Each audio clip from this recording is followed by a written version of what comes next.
ফুলশয্যার খাটে গুটিসুটি হয়ে বসে আছে মীরা। মনে একরাশ ভয়, সাথে মাথায় আসছে নানান উল্টাপাল্টা চিন্তা ভাবনা।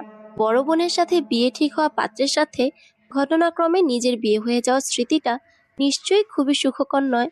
মানে জীবনটা কি তার পুরোই সিনেমা নাকি?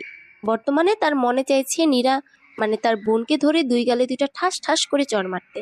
বেয়াদবের আছাড়ি, তুই বিয়ে করবি না সেটা তো বাবাকে বললেই হতো। না, তিনি তার গর্ধবের বুদ্ধি কাজে লাগিয়ে বিয়ের আগের দিন বাড়ি ছেড়ে পালিয়েছেন। আর বলির পাঠা বানানো হয়েছে তাকে। ফুস করে নিঃশ্বাস ছাড়ে সে।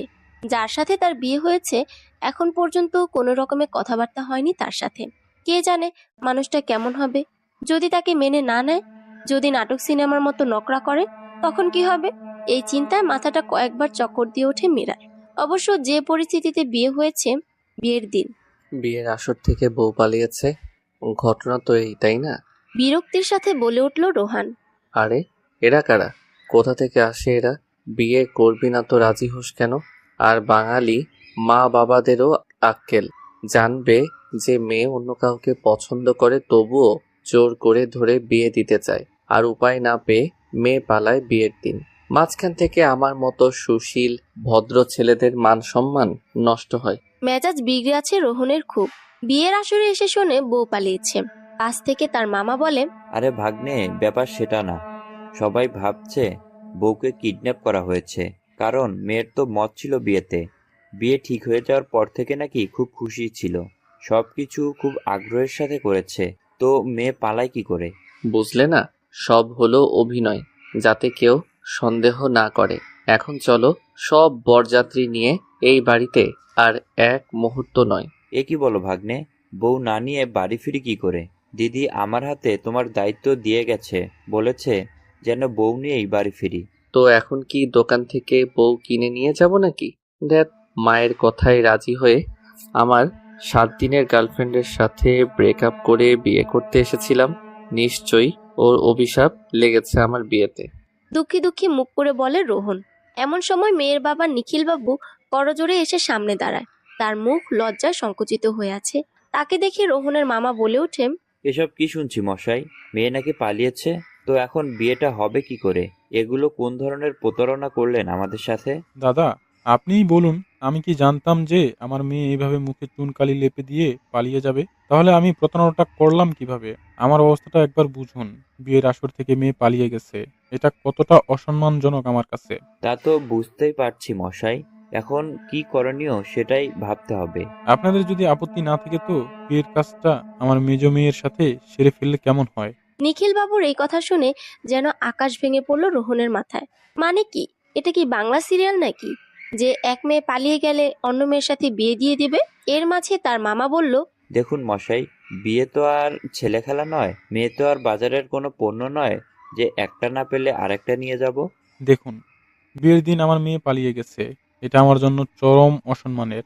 আর আপনারাও যদি বউ না নিয়ে বাড়ি ফেরেন তো সেটা আপনাদের জন্যও লজ্জাজনক। তাই বলছিলাম কি, আমার মেজ মেয়েও বিয়ের উপযোগী। চিন্তা ভাবনা ছিল বড়টার পর এই মেয়ের বিয়ে দেওয়ার। এখন এই বিপদের মুহূর্তে এটাই কি ভালো সিদ্ধান্ত হবে না? নিখিল বাবুর কথা শুনে মাথা দোলালেন রোহনের মামা। কথা আপনি মন্দ বলেননি, মান সম্মান বাঁচানোর জন্য এই একটাই রাস্তা। তাহলে আপনি বিয়ের ব্যবস্থা করুন। মামার কথা শুনে করুণভাবে বলে ওঠে রোহন। মামা, তুমিও? এটা কি বিয়ে না বাংলা সিরিয়াল? জীবন সাথী না মরণ হাতি কি যেন একটা আছে না, তেমন বানিয়ে ফেলছো কেন তোমরা আমার জীবনটাকে? আহ ভাগ্নে, এখন এসব বলে কোনো লাভ নেই। বিয়েটা আগে হয়ে যেতে দাও, তারপর দেখবে সব ঠিক হয়ে গেছে। তীব্র আপত্তি থাকা সত্ত্বেও রোহনকে বরবেশি ছাদনাতলায় গিয়ে দাঁড়াতে হলো। যখন কনের মুখ থেকে পান পাতা সরানো হলো, তখন সে ভালোভাবে দৃষ্টি দিল তার সামনে বিরাজমান কন্যাটির দিকে। গায়ে একটা হালকা বেনারসি শাড়ি জড়ানো, গায়ে গুটি কয়েক গয়না, মুখে কোনো সাজ নেই। তবে অতিরিক্ত কান্না করার ফলেই হয়তো চোখ মুখ লাল হয়ে ফুলে আছে। পুরো বিয়ের সময়টা এবং বিয়ে শেষ হয়ে যাবার পরও দুজনের কেউই কারোর সাথে কোনো কথা বলেনি। রোহনের মীরাকে বিয়ে করার ক্ষেত্রে কোনো সমস্যা নেই। কেননা তার কাছে নীরাও যা, মীরাও তাই। কারণ সে এই মুহূর্তে বিয়েই করতে চাইছিল না। পাত্রের সম্পূর্ণ তার মায়ের পছন্দ। তাই এখন বদলে যাওয়া কনেকে দেখে তার মায়ের কি প্রতিক্রিয়া হবে সেটাই ভাবাচ্ছে রোহনকে। বাড়ি এসে বরণের সময় কোনো রকম চোটপাটের মাঝে পড়তে হয় না নতুন বরবউ। কেননা বরযাত্রীরা রাতে এসেই রোহনের মায়ের কানে বউ ভেঙে যাওয়ার খবরটা তুলে দিয়েছে। প্রমীলা দেবী অর্থাৎ রোহনের মা কতক্ষণ চুপ করে থেকে তারপর বলেছে, বেশ করেছে, ছোট বোনকে বিয়ে করেছে। কত বড় বেহায়া ওই মেয়ে, যে কিনা আমার ছেলের মতো সোনার টুকরো ছেলেকে ফেলে রেখে পালিয়ে যায়। তিনি বেশ আনন্দের সঙ্গেই ছেলের বউকে বরণ করেছেন। তবে বরণের সময় নতুন বউকে এই বলে শাসিয়েছেন যে সে যদি একটু উল্টাপাল্টা করে তো তাকে ঘাড় ধরে বাপের বাড়ি রেখে আসবেন। এই কথা শোনার পর থেকেই মীরা সেকেন্ডে সেকেন্ডে ঢোক গিলছে। প্রায় মাঝরাতে ঘরে প্রবেশ করে এক দীর্ঘাকায় পুরুষ। তার ছায়া দেখি মীরা বুঝতে পারে যে এটাই ওর স্বামী, যার সাথে পরশুদিন 7 পাকের বন্ধনে আবদ্ধ হয়েছে সে। এবার এই বেটা এসে নিশ্চয়ই সিনেমার ডায়লগ ছাড়বে। তাকে কি গল্পের মতো করে সোফায় শুতে বলবে? কিন্তু এই রুমে তো কোনো সোফা দেখতে পাচ্ছে না সে। তবে কি তাকে মাটিতে শুতে বলবে? বলবে যে আপনাকে আমি মেনে নিতে পারবো না, হজং ভজং ভুং ভাং। দেখো মীরা, তুমি আপনি কি বলতে চাইছেন আমি জানি। আপনি নিশ্চয়ই বলবেন দিদির বদলে আমায় আপনি বউ হিসেবে মেনে নিতে পারবেন না। আপনি বলবেন যে চাপে পড়ে আপনি এই বিয়ে করেছেন। এখন কি আপনি আমায় আলাদা জায়গায় শুতে বলবেন? আচ্ছা ঠিক আছে, আপনি বলুন আমি কোথায় ঘুমাবো। মীরার একদমে বলা কথাগুলো শুনে ব্যাকুল হয়ে গেল রোহন। কিছুক্ষণ চুপচাপ থাকার পর বেশ জোরেই থমকে উঠল সে। এসব আজগুবি চিন্তা ভাবনা কোথা থেকে এসেছে তোমার মাথায়? এসব উদ্ভট কথা কোথায় শুনেছো তুমি? আমি গল্পে পড়েছি। জোর করে বিয়ে দিলে বর প্রথম দিন এসব কথা বলে। মীরার এই কথা শুনে দাঁতে দাঁত চেপে বলে রোহন। এসব উদ্ভট গল্প কোথায় পাও তুমি? আমি ফেসবুকে পড়েছি। রোহন বুঝলো যে এমন হঠাৎ হয়ে যাওয়া বিয়ের শখটা ঠিক নিতে পারেনি মীরা, তাই এসব উদ্ভট কথাবার্তা বলছে। সে আলতো করে মীরার হাতটা ধরে তাকে বিছানায় বসায়। একটা ছোট শ্বাস ফেলে বলে, দেখো মীরা, মানুষের জীবন কোনো গল্প উপন্যাস নয়। যদিও আমাদের জীবনে যেটা হয়েছে তা কোনো উপন্যাসের চেয়ে কম নয়। আর এমন কোনো ব্যাপার নয় যে আমি তোমায় স্ত্রী হিসেবে মেনে নিতে পারছি না। কেননা তুমি হয়তো জানো, বিয়ের আগে আমি তোমার বোনকে দেখিনি। আমার মায়ের পছন্দের উপরই ভরসা করেছিলাম আমি। তাই আমার কাছে নীরা, তোমার বোনের নাম নীরা, তাই তো? আমার কাছে নীরাও যা, মীরাও তাই। আমি মূলত বিয়েটাই করতে চাইছিলাম না। তাই তোমার বোন পালানোতে বেশ খুশি হয়েছিলাম আমি। কিন্তু বিয়ের মণ্ডপে তোমায় দেখে বুঝলেন বিয়েটা না করলে আমি বিরাট কিছু মিস করতাম। আচ্ছা, তোমাকে কি জোর করে বিয়ে দেওয়া হয়েছে? মানে তোমার কি এই বিয়েতে মত ছিল না? দেখলাম বিয়ের দিন কেঁদে কেটে চোখ মুখ লাল করে ফেলেছিলে তুমি। রোহনের কথা শুনে পিটপিটিয়ে চাইলো ওর দিকে। বলল, বড় বোনের সঙ্গে বিয়ে ঠিক করা পাত্রের সাথে আপনার বিয়ে হবে, এটা শুনে আপনি নিশ্চয়ই খুশিতে ড্যাং ড্যাং করতেন না? রোহন ফুস করে নিঃশ্বাস ছাড়ে। ও, এই কথা। আমি আরো ভাবলাম প্রেমিককে ছেড়ে বিয়ে করতে হচ্ছে বলে কেঁদে কেটে সাগর নদী বানাচ্ছ তুমি। মীরার কপাল কুঁচকে এলো, চোখ ছোট ছোট করে বলল, প্রেমিক নামক কোনো বস্তু আমার জীবনে কখনো ছিল না। তোমার চোখ দুটো খুব সুন্দর। তোমার মতো একটা সুন্দর বউ মিস করে যেতাম আমি। এই জন্যই তো তোমার বোনকে একটা থ্যাঙ্কস দিতে হচ্ছে। পালিয়ে ভালোই করেছেন উনি। হঠাৎ লোডশেডিং এ অন্ধকার হয়ে গেল পুরো রুম। বিছানায় পা গুটিয়ে শুয়ে পড়ল মীরা। একটু পর সে তার ঘাড়ের কাছে গরম নিঃশ্বাসের উত্তাপ টের পেল সে।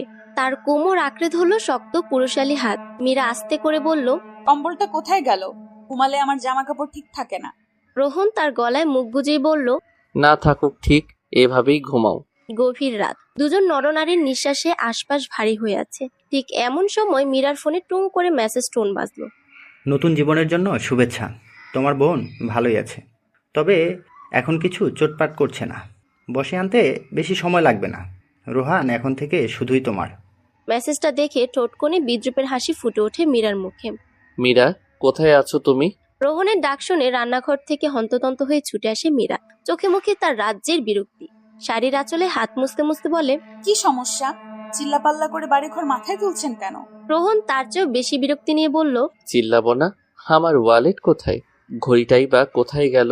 মীরা বুঝতে পারছে এসবই তাকে শুধু জ্বালানোর ধান্দা। তাই জলদি ক্যাবিনেট থেকে সবকিছু বের করে দিয়ে আবার রান্নাঘরের দিকে ছুট লাগাতে চায়। কিন্তু তার আগেই পেছন থেকে তার 2 হাতকে নিজের করায়ত্ত করে নেয় রোহন। নিজের দিকে ঘুরিয়ে হাত দুটোকে নিজের বুকের ওপর রেখে বলে, 6 মাস হলো বিয়ের, এখনো আমার অভ্যেসগুলো রপ্ত করতে পারলে না? টাই বেঁধে দেবে কে আমার? উফ, এমন ভাব যেন বিয়ের আগে তার আরো 10-5টা বউ ছিল। আমি তোমার গলার নাগাল পাই না দাঁড়িয়ে। কত লম্বা তুমি! অসহায় শোনালো মীরার আওয়াজ। তবুও বাঁধতে হবে। নিচু চুলটা কোথায় গেল? এটা তোমার ষড়যন্ত্র নিশ্চয়ই। মীরা নজর ঘুরিয়ে আশেপাশে তাকাতে ঝট করে তাকে কোলে তুলে নেয় রোহন। টাইটা তার হাতে দিয়ে বলে, এবার তো বেঁধে দাও। মীরা বিরস বদনে টাই বাঁধতে শুরু করে, কিন্তু রোহনের নজর ঘুরঘুর করছে তার মুখশ্রীর মাঝে। সদ্য স্নান সেরে রান্নাঘরে যাওয়ার ফলে চুলগুলো থেকে এখনো জলবিন্দু পড়ছে। সে চোখ মুখ কুঁচকে টাই বাঁধায় ব্যস্ত, যেন সে রাজ্যের বিরক্ত। সকালবেলা স্নিগ্ধ আলো তার মুখশ্রীতে খেলা করে ছড়িয়ে দিচ্ছে এক অপরূপ দ্যুতি, আর রোহনের হাত খেলা করছে তার কোমর জুড়ে, কখনো পেটে সুরসুরি দিচ্ছে তো কখনো আবার কোমরে গোজা আঁচলে টান দিচ্ছে। উফ, অসহ্য। বলেই মীরা রুম থেকে গটগট করে হাঁটা দিল রান্নাঘরের দিকে।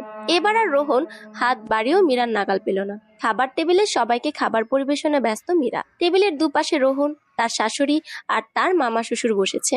বলা বাহুল্য, এই তিনজন ছাড়া সংসারে আর কেউ নেই মীরার। তার শ্বশুর মানে রোহনের বাবা একটা অ্যাক্সিডেন্টে মৃত্যুবরণ করেছেন আরও বছর 15 আগে। তার মৃত্যুর পর প্রমীলা দেবী খুবই দক্ষতার সাথে ঘর ও বাহির দুটোই সামলেছেন। তখন রোহন সবে 10-11 বছরের ছেলে। তাকে সামলে তিনি নিজের স্বামীর প্রতিষ্ঠিত ছোট ব্যবসার হাল ধরেছেন। আস্তে আস্তে এটাকে বড় করে তুলেছেন। ওনার ব্যক্তিত্ব চোখে পড়ার মতো। ওনার ভাব গাম্ভীর্যের কারণে ওনার ব্যক্তিত্ব ঘরে বাইরে সকলের কাছে প্রশংসনীয় হয়ে উঠেছে। তার সব কাজে তিনি সবসময় সহযোগী হিসেবে পেয়েছেন তার ছোট ভাইকে। মীরামা, পরোটাতে কিছুটা কম তেল দিও, বোঝোই তো এই বয়সে যদি মুটিয়ে যাই তাহলে কি করে চলে। মামা শ্বশুরের কথায় ঠোঁট টিপে হাসে মীরা। ভদ্রলোকের বয়স 48 ছাড়িয়েছে বেশ কিছুদিন আগেই, তবুও তিনি নিজেকে মনে করেন স্টিল ইয়াং, এখনো অবিবাহিত কিনা। তার মতে অবিবাহিত পুরুষদের কখনো বয়স বাড়ে না, তারা চিরকুমার। তাই এখনো তিনি নিজেকে টিপটাপ ফিটফাট রাখেন। তবে তার চিরকুমার থাকার ইতিহাসটা বেশ করুণ। যাকে প্রথম বয়সে ভালোবেসেছিলেন তাকে নিজের করে পাননি, তাই জীবনভর অবিবাহিত থেকেই গেলেন। মীরা চোখে জল আসে ওনার কথা ভাবলেই। কিভাবে উনি সারাটা জীবন কাটাচ্ছেন তার প্রেয়সীকে ছাড়া, রোহনকে ছাড়া একটা দিন থাকার কথা ভাবলেই যেখানে মীরার শ্বাস বন্ধ হয়ে আসে। রোহনকে ছাড়তে পারবে না বলেই না এত নাটক, এত আয়োজন। কে বলেছে যে নিজের ভালোবাসাকে শুধু ছেলেরাই ছিনিয়ে নিতে জানে? নিজের ভালোবাসার মানুষটাকে আপন করে পেতে একটা মেয়ে কতটা বেপরোয়া হতে পারে তার জলজান্ত প্রমাণ মীরা। মীরা 2-1 ফাঁকা ঢোক গেলে। কাল রাতে মা ফোন করে বলেছে মীরা ফিরে এসেছে, সাথে আছে তার হাজবেন্ড। এবার যদি সব কথা ফাঁস হয়ে যায় কি হবে তবে? তার ধ্যান ভঙ্গ হয় তার শাশুড়ি মায়ের কথায়। শুনলাম তোমার বড় বোন নাকি বাড়ি ফিরে এসেছে। মীরা মাথা নাড়িয়ে হ্যাঁ বলে। সে একবার আর চোখে তাকায় রোহনের দিকে। না, তার অভিব্যক্তির কোনো পরিবর্তন নেই। একটা স্বস্তির নিঃশ্বাস ফেলে মীরা। তা তোমার বোনের সঙ্গে দেখা করে এসো গে।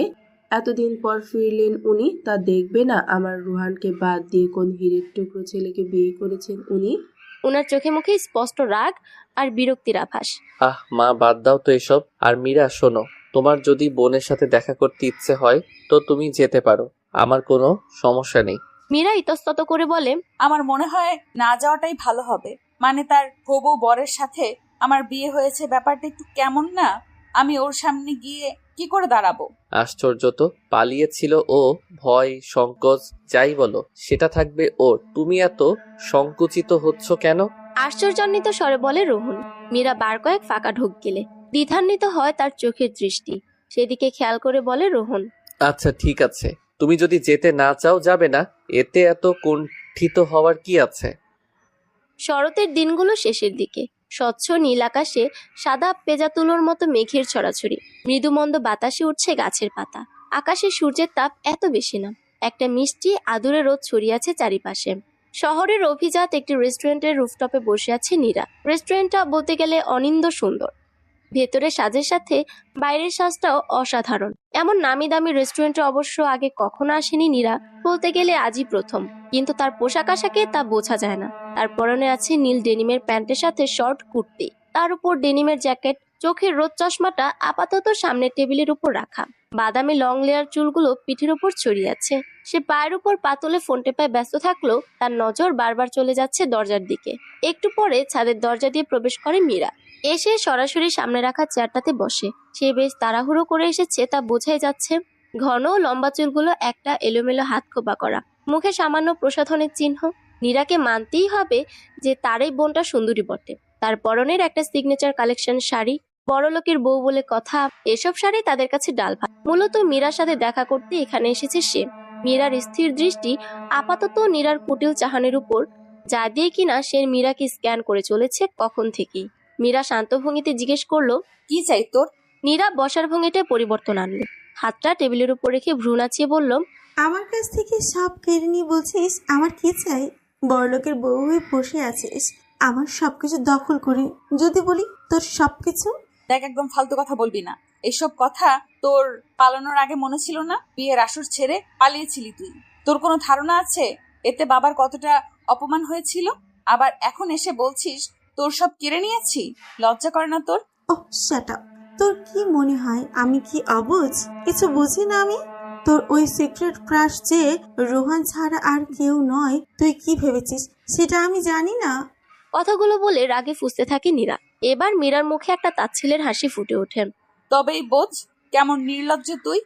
তোর রিজুদার সাথে 3 বছরের সম্পর্ক, তার উপর তুই এটাও জানতি যে যার সাথে তোর বিয়ে ঠিক হয়েছে সে তোর ছোট বোনের পছন্দ, তবুও তুই বিয়েতে রাজি হয়েছিলি। আচ্ছা, আমার কথা না হয় বাদই দিলাম, ছোট থেকেই তো আমার সব জিনিসের প্রতি তোর নজর। আমার পছন্দের জিনিস, আমার প্রিয় জিনিসগুলো তোকে ছিনিয়ে নিতেই হবেই।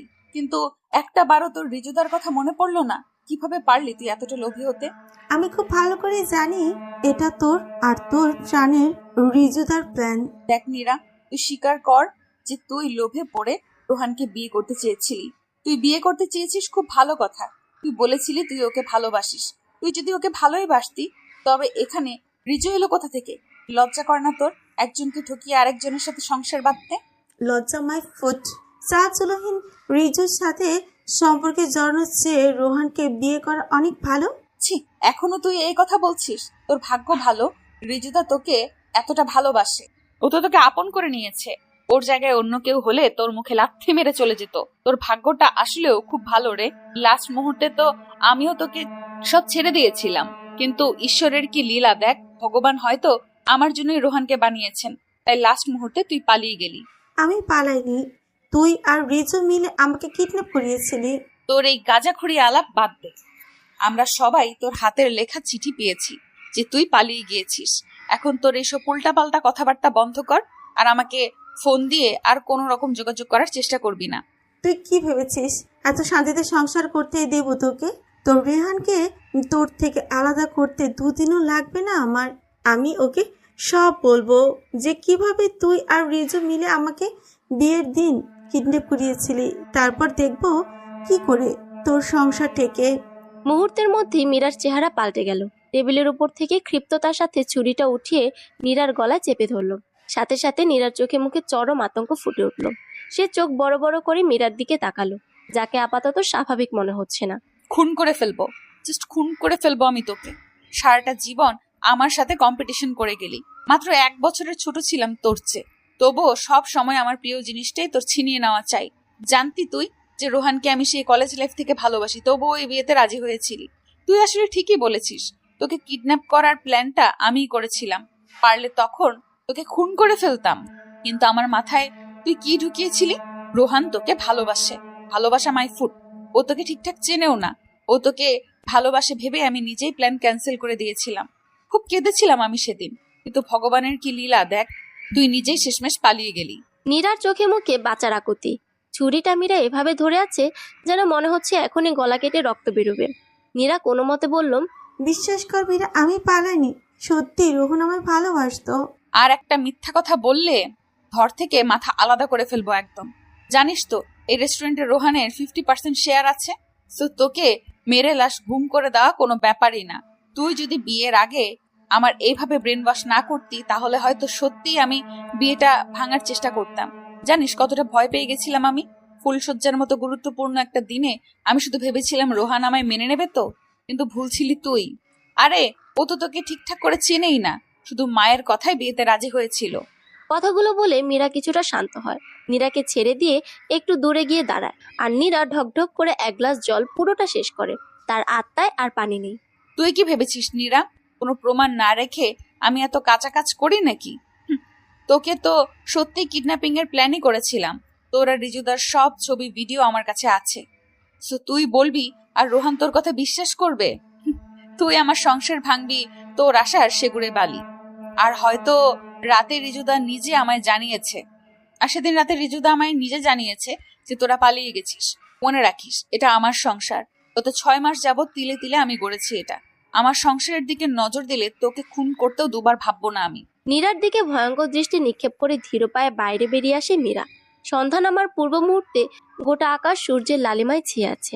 পাখিরা ফিরে যাচ্ছে তাদের নীড়ে, চারিপাশে তাদের কলরবে মুখরিত। মীরার মনে একটাই চিন্তা, সেও এই পাখিদের মতোই যত্নে নিজের সংসার আগলে রাখবে। এটা তার নিজের সংসার, মীরার সংসার। রাত্রির প্রথমাংশ, হালকা কুয়াশায় ঢেকে যাচ্ছে পরিবেশ। রাস্তায় সোডিয়াম আলোর নিচে জমাট বাঁধা কুয়াশা, আকাশে মস্ত বড় চাঁদ, ফকফকে জ্যোৎস্নায় উদ্ভাসিত হয়ে আছে পরিবেশ। বড় বড় মেঘ এসে মাঝে মাঝেই কিছুক্ষণের জন্য চাঁদকে ঢেকে দিয়ে তাকে আড়াল করার চেষ্টা করছে। কিন্তু মেঘের আড়ালে কি চাঁদকে লুকানো যায়? একসময় ঠিকই তো আপন মহিমায় প্রকাশিত হয়। ছাদের নিস্তব্ধ পরিবেশের মাঝে হঠাৎই ঝিঝি পোকার একটানা আওয়াজ কর্ণগোচর হতেই চমকে ওঠে মীরা। ছাদের কিনারায় নজর দিয়ে দেখলো বেশ কয়েকদিনের অবহেলায় ওই দিকটা ঝোপের মতো হয়ে আছে। ইদানিং সে কোনো কাজই ঠিকঠাক ভাবে করছে না, মনটা হয়ে আছে বিক্ষিপ্ত। সত্যি যদি নীরা না পালিয়ে থাকে তাহলে? নীরার চোখ মুখ দেখে মনে তো হলো না ও মিথ্যে বলছে। নীরার ভাষ্য মতে তাকে কেউ কিডন্যাপ করেছিল, কিন্তু মীরা তো তাকে কিডন্যাপ করার প্ল্যান ক্যান্সেল করে দিয়েছিল। তবে কি রিজুদা ওকে কিডন্যাপ করছিল? কিন্তু সেই নীরার বিয়ের দিন হয়েছিল কি, এটাই সে বুঝতে পারছে না। নীরার সাথে তার ভালোভাবে কথা বলা উচিত ছিল। আসলে নীরা তখন ওইভাবে তার সংসার ভাঙার কথা বলায় হুট করেই মাথাটা গরম হয়ে গিয়েছিল। সবকিছু খুব গোলমেলে লাগছে। ধাতব দরজা খোলার শব্দে মীরা চমকে তাকায় সেদিকে। ছাদের দরজার সামনে তার মামা শ্বশুর গোবিন্দবাবু দাঁড়িয়ে। মীরার দিকেই নজর পড়তেই অপ্রস্তুত ভঙ্গিতে হাসেন উনি। হয়তো ছাদে সিগারেট খেতে এসেছিলেন। এত রাতে ছাদে কেউ থাকবে তা ভাবেননি। বৌমা, এই হিমে ছাদে কি করছো? নিচে দেখলাম রোহান তোমায় খুঁজছে, অনেকক্ষণ হলো অফিস থেকে ফিরেছে। ওনার কথা শোনা মাত্রই মীরা তড়িঘড়ি নিচে নামতে লাগলো। ঘরে ঢুকেই দেখতে পেল রোহন জামা চেঞ্জ করে ওয়াশরুম থেকে বের হচ্ছে। মীরা সেদিকে নজর না দিয়ে বিছানার উপর থেকে রোহনের ল্যাপটপ ব্যাগটা সরিয়ে কাবার্ডের উপর রাখলো। এখানে ওখানে ছড়িয়ে ছিটিয়ে থাকা শার্ট প্যান্টগুলোকে ঝুড়িতে রাখলো। রোহন বিছানায় বসে নিঃশব্দে মীরার কাজগুলো পর্যবেক্ষণ করছে। কাজ শেষ করে পেছন ফিরতেই রোহন তাকে চোখের ইশারায় কাছে ডাকলো। বিছানার কাছে যেতেই তাকে টেনে বসিয়ে কোলে মাথা রেখে শুয়ে পড়লো রোহন। তার এহেন কাজে ভরকালো মীরা। রোহন পেছন থেকে শক্ত করে জড়িয়ে ধরে মীরার পেটে মুখ গুজে চুপচাপ পড়ে রইল। তার এমন আচমকা আক্রমণের দরুন মীরার শ্বাস আটকে রইল কতক্ষণ। তবে একটু পরেই সে স্বাভাবিক রূপে ফিরে এলো। রোহনের এই কাজ নতুন নয়। অতিরিক্ত স্ট্রেস বা চাপে থাকলে সে ইদানিং এই কাজ করছে। মীরার হাত চলছে রোহনের চুলের ভাঁজে ভাঁজে। রোহন চোখ বুজে ঘন ঘন শ্বাস ফেলছে। লোকটা কি কিছুক্ষণে ঘুমিয়ে গেল নাকি? মীরা মৃদু করে ডাকলো, কি হয়েছে? রোহন তাকালো তার দিকে, ক্লান্ত বিধ্বস্ত দৃষ্টি। হাত উঁচু করে মীরার গাল ছোঁয়ালো। আরেক হাত দিয়ে কোমর শক্ত করে আঁকড়ে বলল, আমি খুব ক্লান্ত মিরু। কেমন যেন নির্জীব শোনালো রোহনের কণ্ঠ। মীরার বুক কেঁপে উঠল ভয়। রোহন এবার অনুনয়ের সুরে বলল, আমায় কখনো ছেড়ে যাবে না তো মিরু? রোহনের কথা শুনে চমকে উঠল সে। এগুলো কি ধরনের কথা? ধরো, জানতে পারলে কোনোদিন আমি কোনো অন্যায় করেছি, তবে কি তুমি আমায় ভুল বুঝবে? রোহনের চোখে স্পষ্ট কাতরতা। মীরা দ্বিধান্বিত হয়। কি এমন করেছে রোহন যে এভাবে তার কাছে বলছে? মীরা তপ্ত শ্বাস ফেলল। রোহন এখনো প্রশ্নবোধক দৃষ্টিতে তাকিয়ে আছে তার পানে। মীরা ঝুঁকে এলো তার দিকে, দু চোখের পাতা ঝাপটিয়ে বলল, আমি মানুষটা একান্তই তোমার, তা কি বিশ্বাস হয় না? রোহন তার শুষ্ক ঠোঁটজোড়া ছোঁয়ালো মীরার কপালে। তুমি আমাকে খুবই অসহায় করে ফেলেছো মীরা। আমার প্রতিটা চিন্তা ভাবনা কেন তোমার মাঝেই শুরু হয় আর তোমার মাঝেই শেষ? আমি কি তোমার আসক্তিতে ধীরে ধীরে পাগল হয়ে যাচ্ছি? রোহনের এমন কথার বিপরীতে মীরা কিছুই বলতে পারল না, বরং লজ্জা পেল, ভীষণ লজ্জা পেল। তার লজ্জা আরক্ত কোমল গালে টুক করে একটা চুমু খেলো রোহন। নিজের বুকে একটা হাত রেখে অস্থির কণ্ঠে বলল, তোমার এই লজ্জারাঙা মুখও আমায় আহত করেছে ভীষণভাবে। তুমি কি আমার প্রাণ হরণ করতে চাও, আমার প্রাণেশ্বরী? মীরা এবার আর টিকতে পারল না। লোকটা হয়তো আজ তাকে লজ্জা দিয়ে মেরে ফেলার পরিকল্পনা করেছে। রোহনকে এক ধাক্কায় বিছানায় ফেলে দিয়ে ত্রস্ত পায়ে ছুটে চলে আসে বাইরে। মীরার যাওয়ার দিকে তাকিয়ে ঠোঁটে মৃদু হাসির ঝংকার তুলে রোহন। বিছানা থেকে নেমে এসে মীরার ফোনটা হাতে নেয়। দরজার দিকে খুব সাবধানে নজর বোলায়। তারপর ফোনের কন্ট্যাক্ট লিস্ট থেকে নীরার নাম্বারটাকে ব্লক লিস্টে ফেলে দেয়। তার সাথে সাথে সকল আননোন নাম্বারগুলোকে ব্লক করে দেয়, যেন কোনো আননোন নাম্বার থেকে কেউ মীরার সাথে যোগাযোগ করতে না পারে। সবশেষে রিজুর নাম্বারটাকেও ব্লক লিস্টে ফেলে স্বস্তির নিঃশ্বাস ফেলে রোহন। এবার আর মীরা সত্যিটা জানার কোনো উপায় রইল না। মানুষ এতই নিচু মন মানসিকতার হতে পারে তা তোমাকে না দেখলে সত্যিই জানতে পারতাম না নীরা। কথাগুলো বলে প্রচন্ড রাগে দপ করে জ্বলে উঠল রিজু। হাতের ফোনটা বিছানায় ছুঁড়ে ফেলে আবার বলল, ছি নীরা, তোমার এতটা অধপতন হবে তা আমি ভাবতেও পারিনি। তুমি কিনা এইভাবে মীরার সংসার ভাঙতে উঠে পড়ে লেগেছ, আমার ভাবতেই খুব ঘৃণা হয়। তোমার মতো একটা মেয়ে আমার ওয়াইফ। তোমাকে কে বলেছিল আমার বিয়ে করতে? আমি তো ভালো ছিলাম। সেদিন আমার বিয়েটা হয়ে গেলে আজ আমি রাজরানীর হালে থাকতাম, জীবন কাটাতাম। তুমি আর মীরা আমার জীবনটাকে শেষ করে দিলে। চুপ, একদম চুপ। এতই যখন রানীর হালে জীবন কাটাতে চাও তো আমার সাথে প্রেম করেছিলে কেন? তুমি তো সবই জানতে নীরা, আমি সামান্য বেতনের একটা প্রাইভেট কোম্পানিতে জব করি। ভুল করেছি, জীবনের সবচেয়ে বড় ভুলটা করেছি আমি তোমার সাথে প্রেম করে। যেখানে মীরা হাজবেন্ডের কিনা নিজস্ব বিজনেস রয়েছে, সাথে নিজের বাড়ি গাড়ি, সেখানে তুমি একটা সামান্য কোম্পানির এমপ্লয়ি। নীরার কথায় আহত হয় রিজু। সে তো এই মেয়েটাকে ভালোবাসত, তাই তো তার শত অন্যায়ের পরও তাকে ছাড়তে পারে না। তবুও গলার স্বরের পারদ খানিকটা উঁচু করে বলল, ভুল যখন করেছো তো তার মাসুল তো দিতেই হবে। তবে সাবধান, মীরাকে একদম এইসবের মধ্যে জড়াবে না। মীরা এই বিষয়ে কিচ্ছু জানে না, যা করার সব আমি করেছি। নীরা নিজের রাগটা চেপে বসে রইল গুম হয়ে। এক সময় তার চোখ থেকে দুফোঁটা জল গড়িয়ে পড়ল। কেন কেন সবসময় তার সাথে এমন হয়? সে কেন সবসময় মীরার কাছে হেরে যায়? সবার কাছে মীরা কেন এত ভালো? নিজের দোষটা তার নজরে পড়ে না। সে তো শুধু একটা সুন্দর জীবন চেয়েছিল, হোক না সেটা কাউকে ঠকিয়ে। এই পৃথিবীতে সবচেয়ে খারাপ মানুষটার জীবনেরও একটা আলাদা গল্প রয়েছে, যে গল্পে সেই মুখ্য চরিত্র। সে চায় যেন সব ভালো ঘটনা তাকে ঘিরেই আবর্তিত হোক, কিন্তু বাস্তবে কি তা হয়? রাতের খাওয়ার পর বিছানায় বসে ল্যাপটপে কিছু একটা করছিল রোহন। মীরা ঘরে ঢুকেই চট করে ল্যাপটপটা তার সামনে থেকে কেড়ে নিয়ে সুচালো দৃষ্টিতে রোহনের দিকে তাকায়। What is this Meera? আমি কাজ করছি তো। বিস্মিত হয়ে জিজ্ঞেস করে রোহন। মীরা সাধারণত তার কাজের মাঝে কোনো রকম ইন্টারফেয়ার করে না। মীরা ল্যাপটপটাকে সাইড টেবিলের উপর রেখে দুহাত ভাঁজ করে সরাসরি রোহনের দিকে তাকালো। এক ভ্রু উঁচু করে বলল, তোমার না ক্লান্ত লাগছিল? এখন এত রাত জেগে কাজ কেন করছো? রোহন অসহায়ভাবে বলল, আরে ওটা তো মানসিক ক্লান্তির কথা বলছিলাম, আর এমনিতেও তোমার কাছে এলেই আমার ক্লান্তি কেটে যায়। এখন দাও তো ওটা, কাজ আছে আমার। কেন, আপনার কি আমাকে ক্লান্তি রিমুভার মনে হয়? এখন কোনো কাজ নয়, সোজা ঘুম। এই বলে মীরা লাইট অফ করে বিছানায় এসে বসে পড়ল। মীরার রাগী মুখ দেখে রোহনও চুপচাপ শুয়ে পড়ল। মনে মনে ভাবলো, ব্যাপার কি? রোহন চুপচাপ নিজের হাতটা বাড়িয়ে দিল। মীরা তার হাতের উপর মাথা রেখে গুম হয়ে শুয়ে রইল। অন্য হাত দিয়ে মীরার মাথায় হাত বুলাতে বুলাতে বলল, ঘুমিয়ে পড়ো। জানো মীরা, আমার না খুব ইচ্ছে প্রতিদিন কালো শাড়িতে তোমায় দেখা। জানো, কালো শাড়িতে না তোমায় অপূর্ব লাগে। আমি তো চোখই ফেরাতে পারছিলাম না তোমায় দেখে। আস্তে আস্তে হালকা হয়ে এলো রোহনের গলার স্বর। মীরা বুঝলো রোহন ঘুমিয়ে গেছে। সে লজ্জায় রোহনের বুকে মুখ বুঝলো। কিছু একটা মনে হয় মীরা চকিতে চোখ মেলে তাকালো। মীরা মনে পড়লো, বিয়ের এই 6 মাসে তো সে কোনো কালো শাড়ি পরেনি। ইনফ্যাক্ট সে লাস্ট 10 বা 11 মাস আগে শাড়ি পরেছিল ইউনিভার্সিটির ফাংশনে। হ্যাঁ, সেটা কালো শাড়িই ছিল, কিন্তু সেটা রোহন কিভাবে দেখলো? আর দেখলো মনে কেন রাখলো? চারিদিকে আবছা অন্ধকার। উঁচু দেয়ালের ভেন্টিলেটরের ফাঁক গলে ক্ষীণ আলোর রেখা লুটিয়ে পড়ছে মেঝেতে। মীরা বহু কষ্টে বুঝে আসা চোখ মেলে তাকালো, তবে সামনে সে নিখুঁত অন্ধকার ছাড়া আর কিছুই দেখতে পেল না।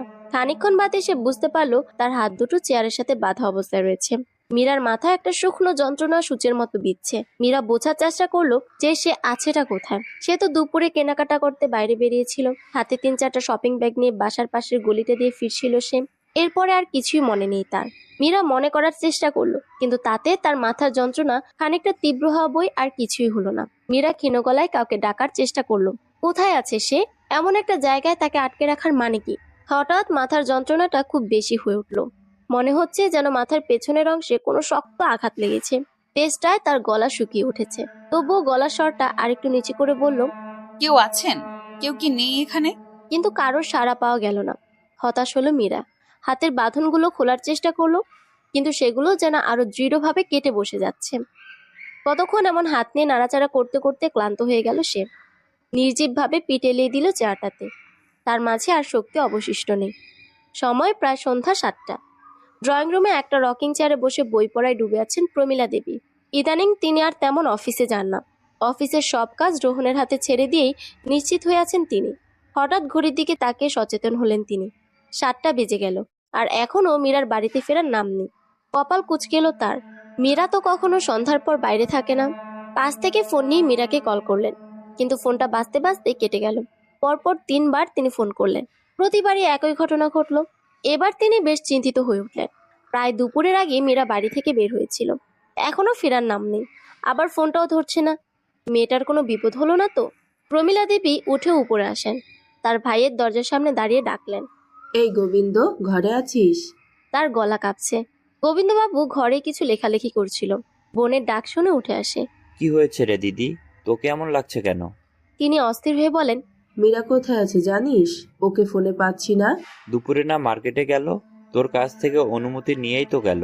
সেটাই তো, দুপুরে গেছে আর এখন 7টার বেশি বাজে, এখনো ফেরার নাম নেই, তার ওপর ফোনটাও ধরছে না। কি একটা অবস্থা বলতো। এত চিন্তা করিস না, হয়তো জ্যামে আটকা পড়েছে, তাই দেরি হচ্ছে, এসে যাবে এক্ষুনি। আচ্ছা, একটা কাজ কর, রোহানকে ফোন করে জিজ্ঞেস কর ওর সাথে আছে নাকি। মীরা তো মাঝে মাঝেই অফিসে যায়। ভাইয়ের কথায় চিন্তা কমলো না প্রমীলা দেবীর। জ্যামে থাকলে কি নিউ মার্কেট থেকে আসতে এত সময় লাগে? কত করে বললেন উনি গাড়িটা নিয়ে যেতে, কিন্তু এই মেয়ে তো গাড়ি নিতেই চায় না।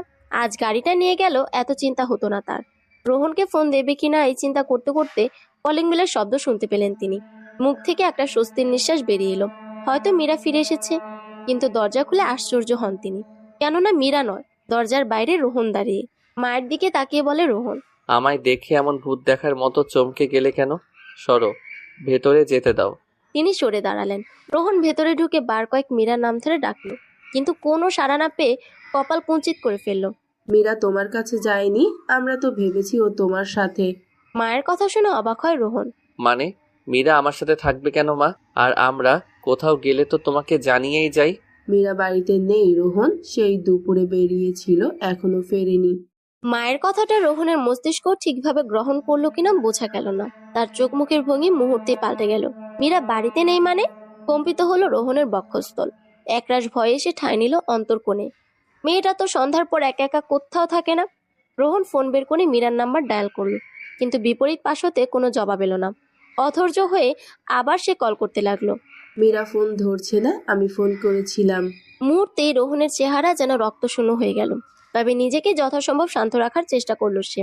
ধীরে ধীরে মীরার বাবার বাড়িতে এবং কাছের সব বন্ধু বান্ধবীদের ফোন করলো রোহন, কিন্তু কোথাও কোনো রকম খোঁজ পেল না সে। এবার মাকে জিজ্ঞেস করলো, কোথায় গিয়েছিল ও? আর বলিস না, কিছু টুকটাক কেনাকাটার জন্য দুপুরে নিউ মার্কেট গিয়েছিল। কতবার বললাম গাড়িটা নিয়ে যাও, কিন্তু কে শোনে কার কথা। রোহন হন্তদন্ত হয়ে বাড়ি থেকে বের হয়ে এলো। তার আগে মীরার ফোনের লোকেশন চেক করে নিল। ফোনের লোকেশন সবসময় অন করে রাখতো মীরা, যেন কোনো বিপদে পড়লে সহজেই তাকে কেউ খুঁজে পেতে পারে। ঘরের পাশ দিয়ে মাত্রই যেন একটা ট্রেন ছুটে গেল, কেঁপে উঠলো পুরো ঘর। আর তার সাথে মীরাও। চেয়ারের উপর নেতি আছে সে, কখন থেকে চিল্লাতে চিল্লাতে গলার অবস্থা বেহাল। তবুও শেষবারের মতো ডাকলো সে, কেউ কি আছেন? আমায় একটু জল দেবেন, আমার খুব তেষ্টা পেয়েছে। খট করে ঘরের দরজাটা খুলে গেল। দরজা দিয়ে আবছা আলোর সাথে প্রবেশ করলো এক পুরুষ অবয়ব। ধীর পায়ে হেঁটে এসে মীরার কাছে বসলো সেই অবয়বটা। মীরার পা থেকে মাথা পর্যন্ত নজর বুলিয়ে একটা বিশ্রী হাসি দিল। মীরার গা ঘিন ঘিন করে উঠলো। তারপর একটু দূরে দাঁড়িয়ে তকিব বলে কাউকে জোরে ডাক দিল। ডাক শুনে একটা বেটে খাটো ছেলে দরজার সামনে এসে দাঁড়ালো। ম্যাডামকে তোরা এখনো কোনো খাতির যত্ন করিস নাই, হারামজাদা? দাঁত চিবিয়ে চিবিয়ে কথাটা বলল লোকটা। মাফ কইরা দেন ভাই, আপনি তো কইছিলেন ঘরের দরজা না খুলতে। মুহূর্তে গলার স্বর পাল্টে বলল লোকটা। আহা, তাই বলে তোরা ম্যাডামরে পানিও দিবি না? জানোস উনি কার বউ? রোহান মজুমদারের বউ। পুরো শহর যারে এক ডাকে চেনে, তার বউয়ের এত অযত্ন, তাও আবার আমার ঘরে। মনে বড় কষ্ট পাইলাম। পাশ থেকে পানির বোতলটা উঠিয়ে তা নিয়ে মীরার দিকে এগিয়ে গেল। মীরার হাতের বাঁধনগুলো খুলতে খুলতে বলল, ইস, কি শক্ত করে বেঁধেছিস রে, নরম হাত দুইটাতে দাগ পড়ে গেল। মীরা ভয়ে বাকরুদ্ধ হয়ে আছে। তার মাথা কাজ করা বন্ধ করে দিয়েছে। কে এই লোক? কেন তাকে এখানে এনেছে? সে রীতিমতো ভয়ে কাঁপতে শুরু করে দিয়েছে। তবুও নিজেকে যথেষ্ট স্বাভাবিক রেখে জিজ্ঞেস করলো, কে আপনি, আর আমাকে এখানে কেন এনেছেন? লোকটা হাসতে হাসতে জবাব দিল, আরে কুল বৌদি, আপনার সব প্রশ্নের জবাবই আপনি পাবেন। তার আগে আপনার বরটাকে একটু ঘুরিয়ে নিই। মীরা বুঝতে পারলো যে রোহনকে তার বিজনেসে টেক্কা দেওয়ার জন্যই কেউ তাকে গুটি হিসেবে ব্যবহার করছে। তাই তাকে এখন শক্ত থাকতে হবে। সে যে ভয় পেয়েছে তা এই লোকগুলোকে বুঝতে দিলে চলবে না। এরই মাঝে লোকটার ফোন বেজে ওঠে। কলকারী ব্যক্তির নাম দেখে লোকটা অট্ট হাসিতে ফেটে পড়ে। হাসি থামিয়ে বলে, দেখেছেন বৌদি, আপনার প্রতিদেব কিন্তু বুঝে গেছেন যে আপনি আমার কাছে আছেন। ফোনটা রিসিভ করতেই ওপাশ থেকে কারো চিৎকার শোনা গেল। মীরাকে কোথায় রেখেছিস আহনাব? আমার আর তোর মাঝে আবার বাইরের কাউকে কেন জড়ালি? সাহস থাকলে আমার সামনে এসে মোকাবেলা কর, ব্লাডি কাওয়ার্ড। আরে এত হাইপার হচ্ছিস কেন দোস্ত? এবার আর তোর বইয়ের বদলে শালিকে তুলে আনিনি, তাই চিন্তা করিস না, তোর বইয়ের কোনো অযত্ন হবে না আমার কাছে। তুই শালা হারামি তো ওটাই থাকবি। তুই বারবার আমার কাছে হেরে যাওয়ার ভয়ে এই একই কাজ করিস। দম থাকলে সৎভাবে আমায় হারিয়ে দেখা। মাই ফ্রেন্ড, ভুলেছিস কেন? Everything is fair in love and war.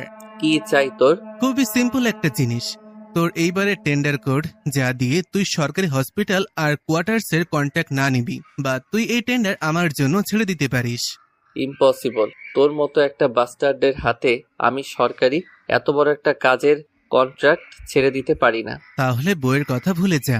গতবার তোর শালিকা, সরি, তোর না হওয়া বউকে আমার কাছ থেকে বাঁচিয়ে নিয়ে যেতে পেরেছিলি, কিন্তু এবার মনে হয় তোর বইয়ের প্রতি তোর মায়া নেই।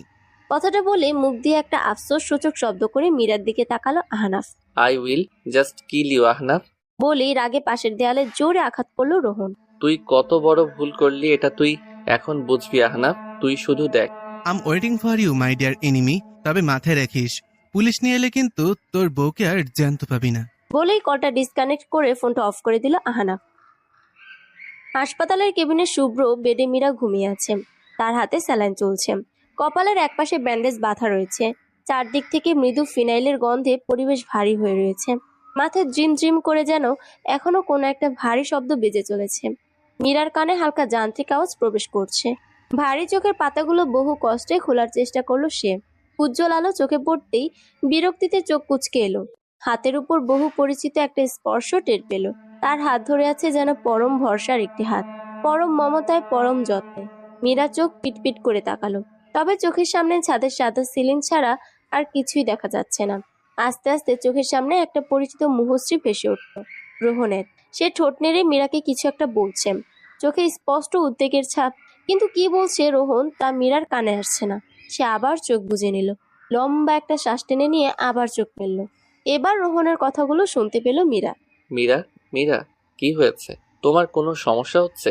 কথা বলো প্লিজ। কয়েকটা ঢোক গিলে আস্তে করে বলল মীরা। আমি কোথায় আছি? তুমি আমার কাছে আছো মীরা। আজকে কি হতে পারতো তার ধারণা আছে তোমার? গাড়ি ছাড়া একা একা কেন বেরিয়েছিলে তুমি? গলার স্বর খানিকটা উঁচু হয়ে যায় রোহনের, কিন্তু ততক্ষণে মীরা মোটামুটি স্বাভাবিক অবস্থায় ফিরে এসেছে। কাঁদো কাঁদো মুখ করে বলল সে। তুমি আমায় বকছো? কি করেছে আমি এমন? আমি কি কখনো একা বেরোই না? বিয়ের আগে তো আমি একাই চলাফেরা করেছি। মীরার উপর আচমকা রাগ দেখানোতে রোহন নিজেই একটু অসহায় বোধ করলো। মীরার গালে আদুরে হাত বুলিয়ে বলল, ট্রাই টু আন্ডারস্ট্যান্ড মিরু। বিয়ের আগে আর বিয়ের পর এক নয়।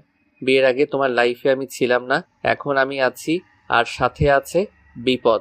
মীরার চোখ দিয়ে এখনো টপ টপ করে জল ঝরছে। খোলা জানালা দিয়ে আসা জোর বাতাসের দমকে ঈষৎ কেঁপে উঠছে চিকন ঠোঁটজোড়া।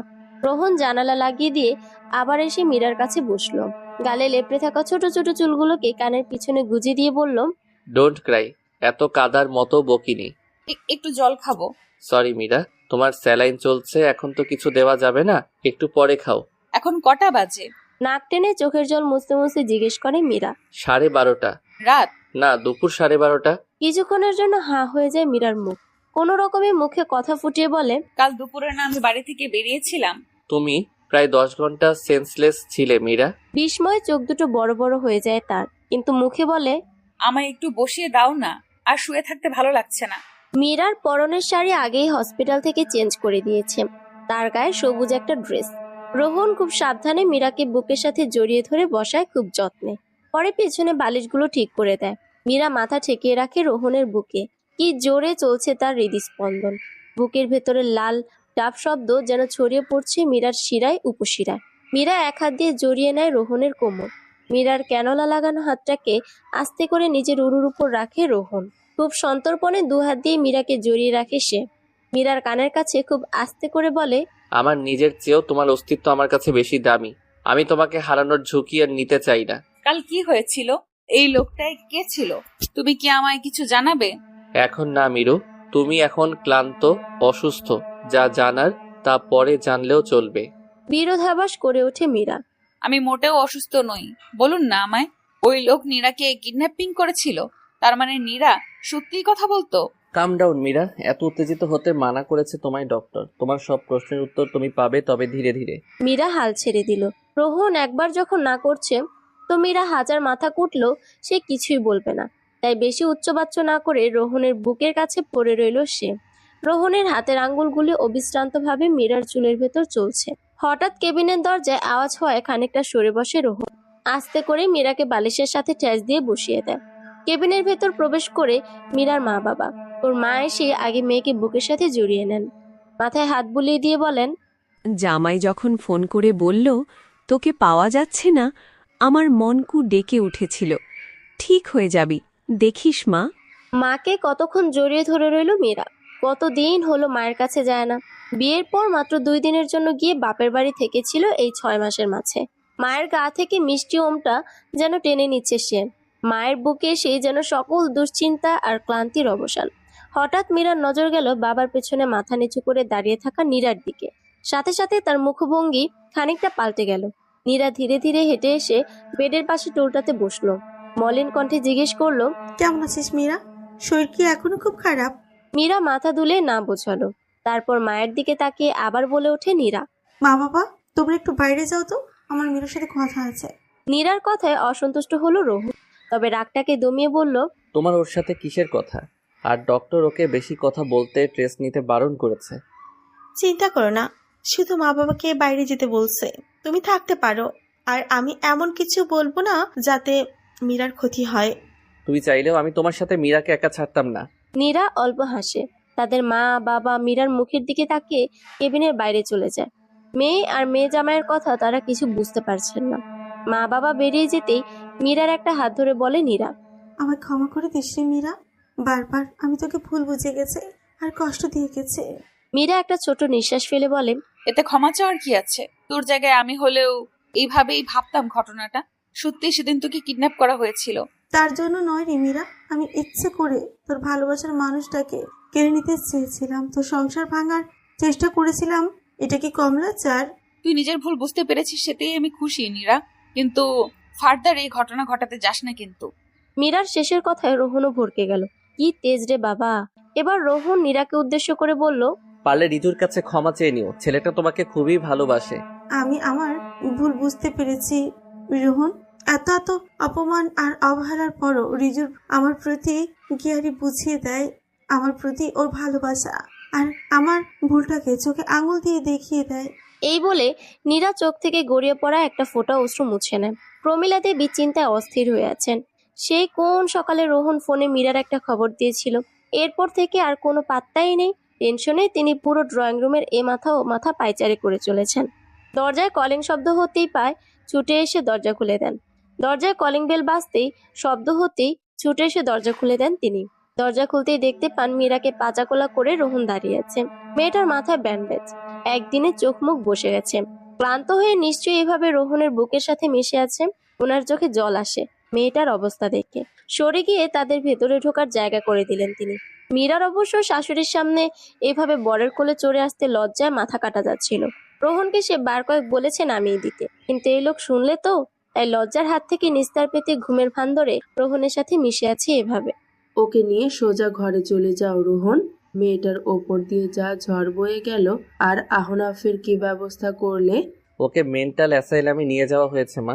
ডক্টরদের ধারণা ও পুরোপুরি আউট অফ মাইন্ড। ওর কথা বাদ দাও এখন।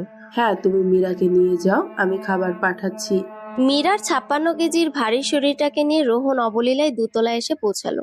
মীরা ওর বুকে হালকা একটা কিল দিয়ে বলল, তুমি একটা নির্লজ্জ মানুষ। রোহন তার ঠোঁটে চমৎকার হাসি ফুটিয়ে তোলে, প্রাণ খোলা হাসি, আর বলে, নিজের বউয়ের জন্য এতটুকু নির্লজ্জ হওয়াই যায়। রুমে এসে মীরাকে নিয়ে বিছানার কাছে যেতে চাইলে মীরা আচমকা বলে ওঠে, এই এই, এখানে না, এখানে না, সোজা ওয়াশরুমে নিয়ে নামিয়ে দাও। রোহন এবার চোখে মুখে দুষ্ট হাসি ফুটিয়ে বলে, কি ব্যাপার? মাথায় চোট পেয়ে বউটা কি আমার একটু বেশি রোমান্টিক হয়ে গেল নাকি? মীরা কপট রাগ দেখিয়ে বলে, ইস, তুমিও না। এবার নামাও, আর কাবার্ড থেকে জামা কাপড়গুলো দাও একটু। এসব পাল্টে পরে বিছানায় উঠবো। গা থেকে একটা হসপিটাল হসপিটাল গন্ধ আসছে। আচ্ছা ঠিক আছে, কোনো দরকার লাগলে আমাকে বলবে, কেমন? মীরা ওয়াশরুম থেকে বেরিয়ে নিজে এসে বিছানায় বসলো। রোহনের দিকে তাকিয়ে বলল, এবার তো কাহিনী বলো। আরে আমায় ফ্রেশ তো হতে দাও। বলেই রোহন ঢুকে গেল বাথরুমে। মীরা তার যাওয়ার দিকে তাকিয়ে একটা দীর্ঘশ্বাস ফেলে। রোহন বেরোতেই মীরা কিছু বলতে নিলে ওকে থামিয়ে দিয়ে বলে ওঠে রোহন। নট নাও, আমি খাবার নিয়ে আসছি, খেতে খেতে শুনবে। মীরা আবারও মুখ গেজ করে বসে রইল। একটু পর রোহন ধোয়া ওঠা গরম ভাতের ওপর ঘি ছড়িয়ে সাথে ঝরঝরে আলু ভাজা নিয়ে আসে। প্লেট নিয়ে বিছানার এক কোণে বসে সুন্দর করে ভাত মেখে যত্ন করে মীরার মুখে তুলে দেয়। মীরা ভাত চিবোতে চিবোতেই বলে, আরে এবার তো বলো। বলছি বাবা, বলছি। আহানাব ছিল আমার ছোটবেলার বন্ধু। স্কুল, কলেজ, ইউনিভার্সিটি সবই আমরা একসাথে কাটিয়েছি। বিস্মিত হয় মীরা। ওই লোকটা তোমার বন্ধু? ছিল, ও আমার বন্ধু ছিল মীরা। ছোট থেকে ও ভালোই ছিল, কিন্তু ধীরে ধীরে কেমন যেন পাল্টে গেল।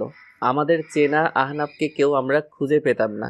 কেমন গম্ভীর, শান্ত, একটু কিছু বললেই রেগে যেত। আসলে 13 বছর বয়সেই ওর মা মারা গেছিল, তো সেই ধাক্কাটা হয়তো নিতে পারেনি। আমরা সবাই ভেবেছিলাম হয়তো ধীরে ধীরে ও ঠিক হয়ে যাবে। আমরা সবাই ওকে সময় দিতাম, কিন্তু সমস্যাগুলো সময়ের সাথে সাথে বাড়তে লাগলো। ও কেমন যেন হিংস্র হয়ে উঠতে লাগলো। বেপরোয়া, বেহিসেবি, যা চাই ওর তা লাগবেই। আমরা ওকে বেশি ঘাটাতাম না কেউ, কিন্তু দিন দিন ওর আমার প্রতি ভাবমূর্তি পাল্টাতে লাগলো। ও আমাকে নিয়ে কম্পিটিটর ভাবতে শুরু করলো। কথার এই ক্ষেত্রে এসে একটা দীর্ঘশ্বাস যেন গোপন করলো রোহন। আবার বলল, কিন্তু বিশ্বাস করো, আমি বা আমাদের ফ্রেন্ড সার্কেলের কেউ এখনো কোনো রকম বাজে ব্যবহার করিনি, বরং ওকে সাপোর্ট করতাম। কিন্তু আমরা ভুল ছিলাম। ওর অবস্থা ভালো না হয়ে আরো খারাপ হতে শুরু করলো। ও একটা সাইকোতে পরিণত হলো, আর ওর বাবাও ওকে সময় দিতে পারতো না। আমার মনে হয় ও খুব বাজে সিচুয়েশন দিয়ে যাচ্ছিল, কিন্তু আহনাব সেটা থেকে বের হতে চাইতো না। আমরা অনেক চেষ্টা করছিলাম ওকে ঠিক করার, কিন্তু আমরা কিছুই করতে পারিনি। জানো, আমাদের সাথে একটা মেয়ে পড়তো, নীলিমা বলে, মধ্যবিত্ত পরিবারের খুব ভালো মেয়ে। তখন আমরা সবে মাস্টার্সে পড়ি। আহনাব পছন্দ করে বসলো ওকে। একদিন সাহস করে প্রপোজও করে বসলো। তারপর কি হলো?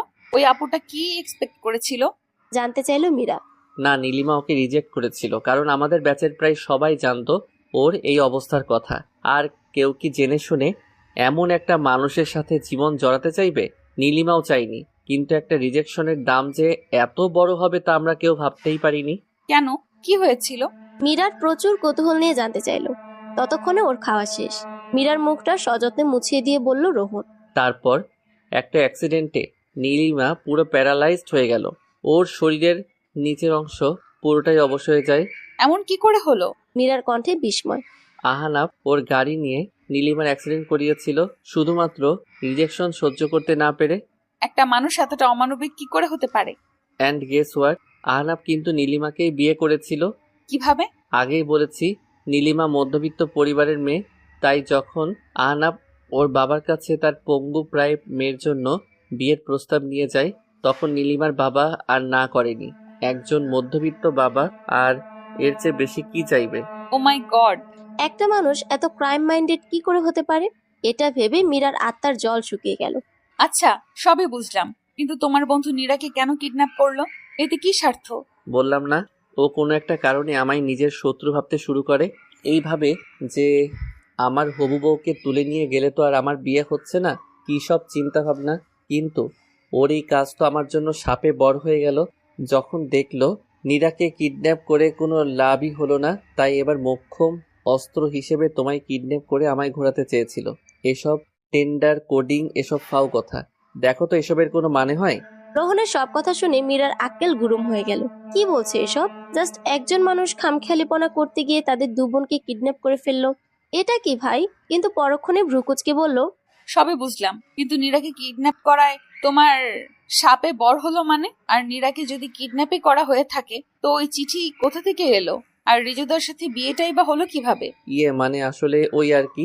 রোহন এবার আমতা আমতা করতে লাগলো। মীরা বলল, মানে আসলে না করে এবার বলে ফেলো। আসলে নীরাকে না আমি আর রিজু কিডন্যাপ করার প্ল্যান করেছিলাম। রোহনের কথা শুনে কপালে হাত দিয়ে বসে থাকে নীরা। মানে নীরাকে কতজন মিলে কিডন্যাপ করতে চেয়েছিল, আমায় একটু বলবে? সময় হলে আরো অনেক কিছু জানবে তুমি, সোনা।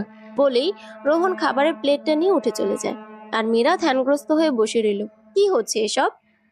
জিপের জানালা দিয়ে মাথা বের করতে এক ঝাঁক উদ্দাম বুনো পাহাড়ি বাতাস ছুঁয়ে যায় মীরার মুখ। সে প্রাণ ভরে টেনে নেয় সেই মেঘে সিক্ত জঙ্গলি বাতাস। পাশের সিট থেকে রোহন মৃদুস্বরে ধমক দেয়। কি করছো কি? পাহাড়ি রাস্তায় এইভাবে মাথা বের করতে হয় না। কখন মুখে এসে গাছের ডালের আঘাত লাগবে। ইস, এখানে এসেও বকাছকা, তাই না? রোহন একগাল হেসে বলে, দার্জিলিং শহর পৌঁছে নেই, তারপর মন ভরে বাতাস খেয়ে নিও, কেমন? মীরা কোনো জবাব না দিয়ে জানালা দিয়ে বাইরে তাকায়। পাহাড়ি রাস্তা চিরে তাদের জিপ ছুটে চলছে শিলিগুড়ি থেকে দার্জিলিং এর পথে। যদিও এখন দুপুর, তবুও আশেপাশে পাহাড়ের চূড়ায় মেঘেদের ছড়াছড়ি। জ্বলন্ত জিপ গাড়িটা যখন রাস্তার মোড়ে মোড়ে বাঁক নিচ্ছে, সাথে সাথে যেন প্রকাশিত হচ্ছে পাহাড়ের গায়ের বন সৌন্দর্য। আহা, কি অপরূপ পাহাড়ের দৃশ্যাবলী। রোহনী রোড ধরে যখন জিপ কার্শিয়ং গ্রাম পেরুলো, ঠিক তখনই আড়াল থেকে উকি দিল কাঞ্চনজঙ্ঘা। পুরো রাস্তায় কাঞ্চনজঙ্ঘা তাদের সাথে লুকোচুরি খেললো। মীরা মুগ্ধ দৃষ্টিতে দেখতে লাগলো কাঞ্চনজঙ্ঘার সেই রূপ। রোহন মীরার দিকে তাকিয়ে বলল, এখনো তো কিছুই দেখোনি তুমি ম্যাডাম। নিজের মুগ্ধতাকে সংরক্ষণ করো, এখনো অনেক মুগ্ধ হওয়া বাকি। তুমি কি করে জানলে পাহাড় আমার এত পছন্দ? উচ্ছ্বসিত হয়ে জানতে চায় মীরা। তোমার যে পাহাড় এত পছন্দ তা আমি তো জানতাম না। তবে বছর 3 আগে বন্ধুরা মিলে দার্জিলিং ট্যুরে এসেছিলাম, তখনই টাইগার হিলের সূর্যোদয় দেখে মুগ্ধ হয়ে গেছিলাম। তাই এটা আমার প্ল্যানই ছিল। বউকে নিয়ে তো আরেকবার আসতেই হবে এখানে। তাই বলে তুমি আমার 2 দিন আগে জানাবে? এত তাড়াতাড়ি প্ল্যান করার কি ছিল? কই তাড়াতাড়ি, বললাম না 3 বছর আগে থেকে আমার ইচ্ছে বউকে নিয়ে ঘুরতে আসার। তবে বিয়ের পরপরই অফিসে এত কাজের চাপ ছিল, আর মাঝে একটা অপ্রীতিকর ঘটনাও ঘটে গেল। তার উপর আবার মাঝে ছিল ডিসেম্বর, জানুয়ারি মাস দার্জিলিংয়ে অফ সিজন। কেন কেন অফ সিজন কেন? কারণ এই 2 মাস সেখানে প্রচুর তুষারপাত হয়। যদিও তখনও অনেক ট্যুরিস্ট আসেন, তবে আমি বাদই দিলাম। আর এখন দেখো, মার্চ মাস মানে বসন্তকাল, আর বসন্তকাল হচ্ছে হানিমুনের জন্য পারফেক্ট। ইস, কি জ্ঞানী লোক আমার। একজন মহাপুরুষ বলেছেন, তুমি যদি বিয়ের 1 বছরের মাঝে হানিমুন না সারো তো তোমার আর হানিমুন হবে না। চুপ করো তো। এই বলে মীরা আবার জানালা দিয়ে বাইরে তাকালো। তাদের জিপ চলেছে সবুজ চা বাগানের আঁকাবাঁকা সরু রাস্তা ধরে। জিপের ভেতর অনেকেই নিজেদের মাঝে গুটুর গুটুর করছে।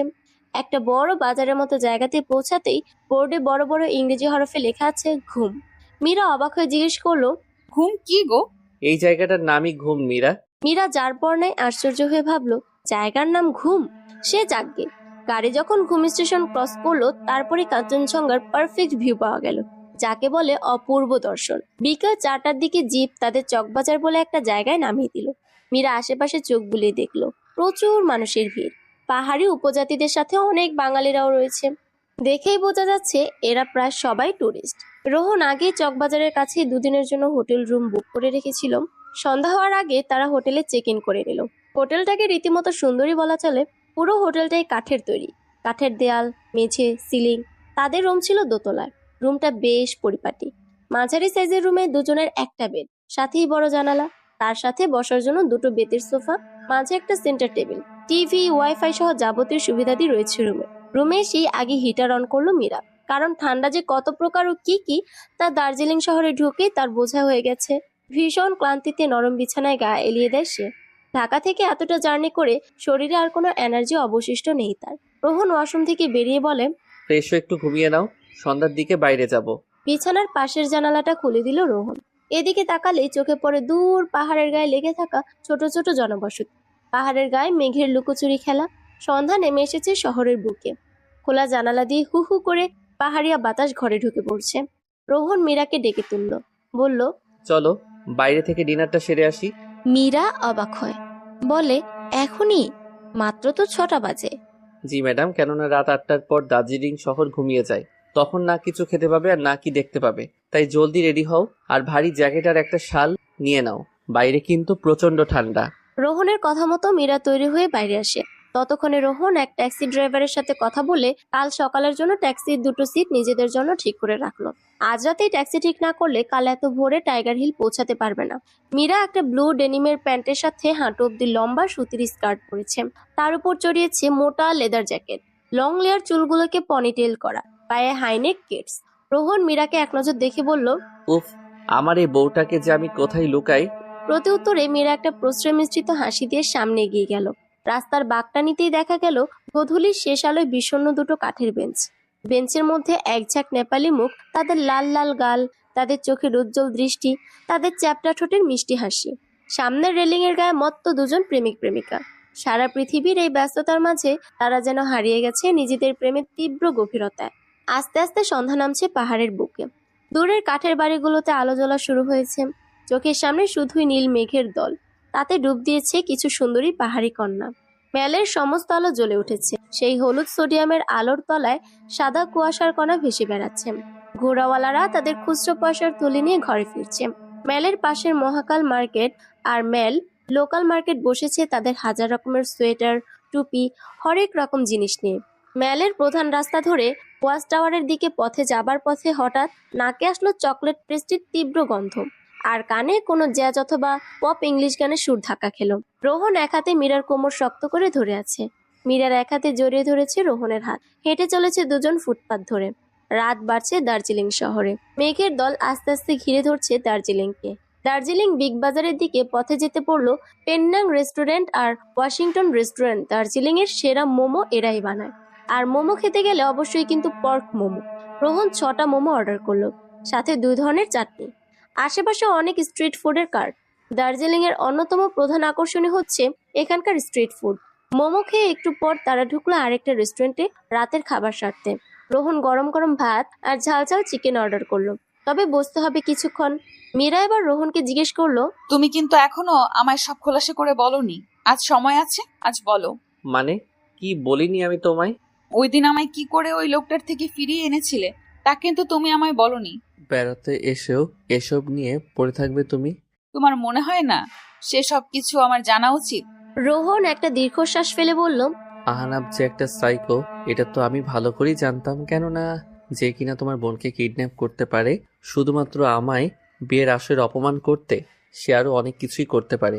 সেদিন যখন ওর ফোন এলো আমার কাছে, এর পরপরই আমি লেগে যাই তোমার ফোনের লোকেশন ট্র্যাক করতে। কিন্তু এটা তো একা আমার পক্ষে সম্ভব না, পুলিশের হেল্প লাগবে। কিন্তু অফিসিয়াল ওদের কিছু জানাতেও পারবো না। আমার একজন বন্ধু আছে ঢাকা মেট্রোপলিটনের উচ্চপদস্থ কর্মকর্তা, আমি ওকে সবকিছু জানাই। সেও জানতো আহনাপের কথা, তাই আমরা আনঅফিসিয়ালি ব্যাপারটাকে নিয়ে এগোই। ওর টিম 1 ঘন্টার মধ্যে তোমার লোকেশন খুঁজে বের করে ফেলে। তোমায় রাখা হয়েছিল কমলাপুর রেল স্টেশনের আশেপাশে। সিভিল ড্রেসে 3-4 জন পুলিশ মিলে তোমায় ওখান থেকে বের করে আনে। তুমি তখন চেতনাহীন, আর যেহেতু আহনাপ মেন্টালি আনস্টেবল তাই ওকে জেল হাজতে না পাঠিয়ে অ্যাসাইলামে পাঠানো হয়েছে। আচ্ছা, ওই আপুটা কেমন আছে? মানে নীলিমা আপু? ও এখনো অক্ষম হয়ে বিছানায় পড়ে রয়েছে, তবে চিন্তার কারণ নেই। আহনাপের বড়লোক বাবা ওকে নিশ্চয়ই ফেলে দেবে না, শুধুমাত্র আহনাপের খামখেয়ালি পনার জন্য কতগুলো প্রাণ সংকটের মুখে। আর নীরার কিডন্যাপিং এর ব্যাপারটা? উফ, এত প্রশ্ন করো না তুমি, সব জানতে পারবে বলেছি তো। এখন খাও তাড়াতাড়ি। রাত 8টার পর কিন্তু এখানে রেস্টুরেন্ট, দোকানপাট সব বন্ধ হয়ে যায়, সো ফাস্ট। এই বলে রোহন খাওয়ায় মনোযোগ দিল।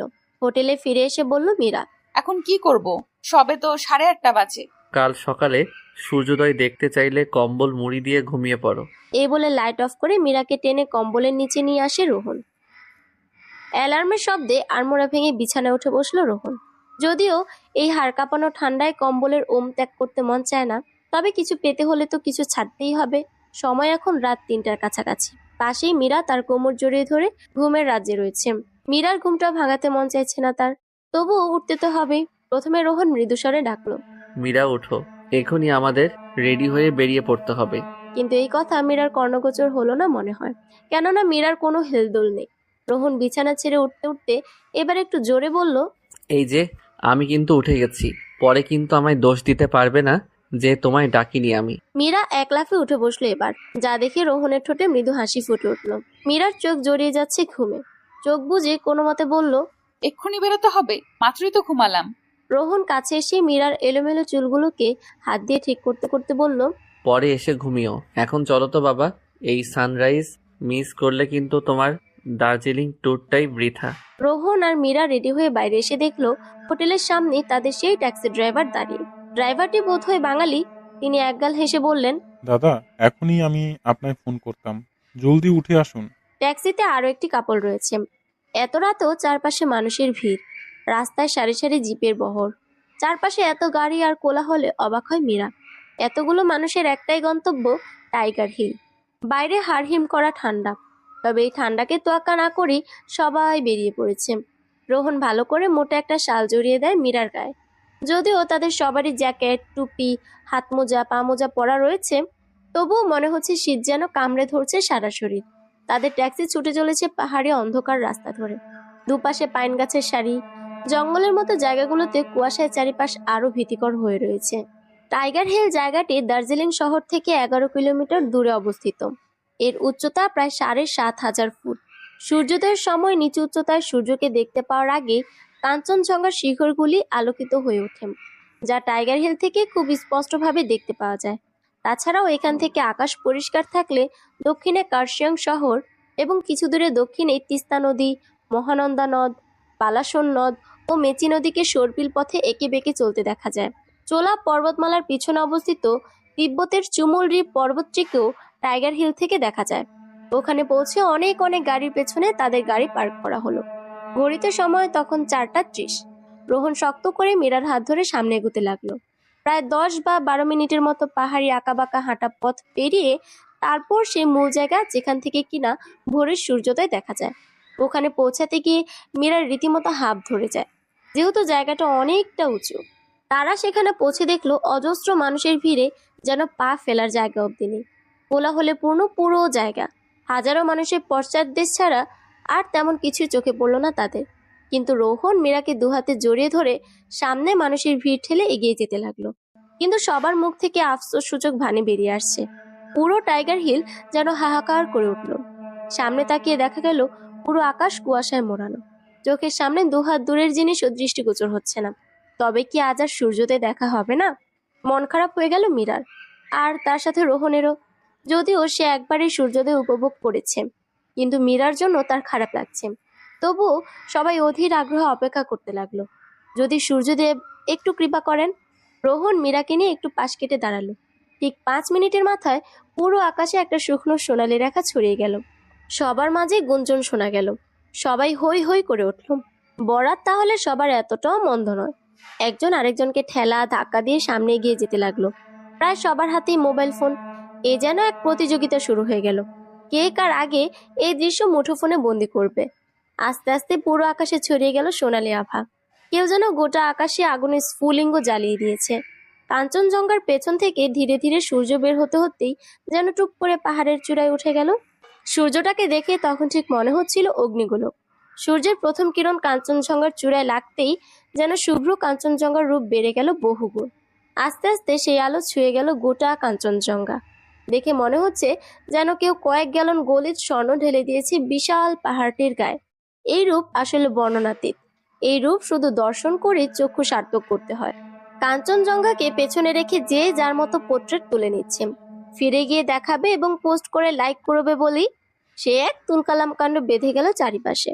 অনেকে ব্যস্ত হয়ে পড়লেন দূরবীক্ষণ যন্ত্রের সাহায্যে টাইগার হিল থেকে মাত্র 30 রুপিতে কাঞ্চনজঙ্ঘা, হিমালয়, সিকিম, নেপাল সীমান্ত ও অন্যান্য পাহাড় দেখতে। মীরার মুখ থেকে ঘুমো ঘুমো রেশ এখনো কেটে যায়নি। সূর্যের আলোয় যখন মীরার গোলাকার মুখটা যেন আরো কমনীয় লাগছে।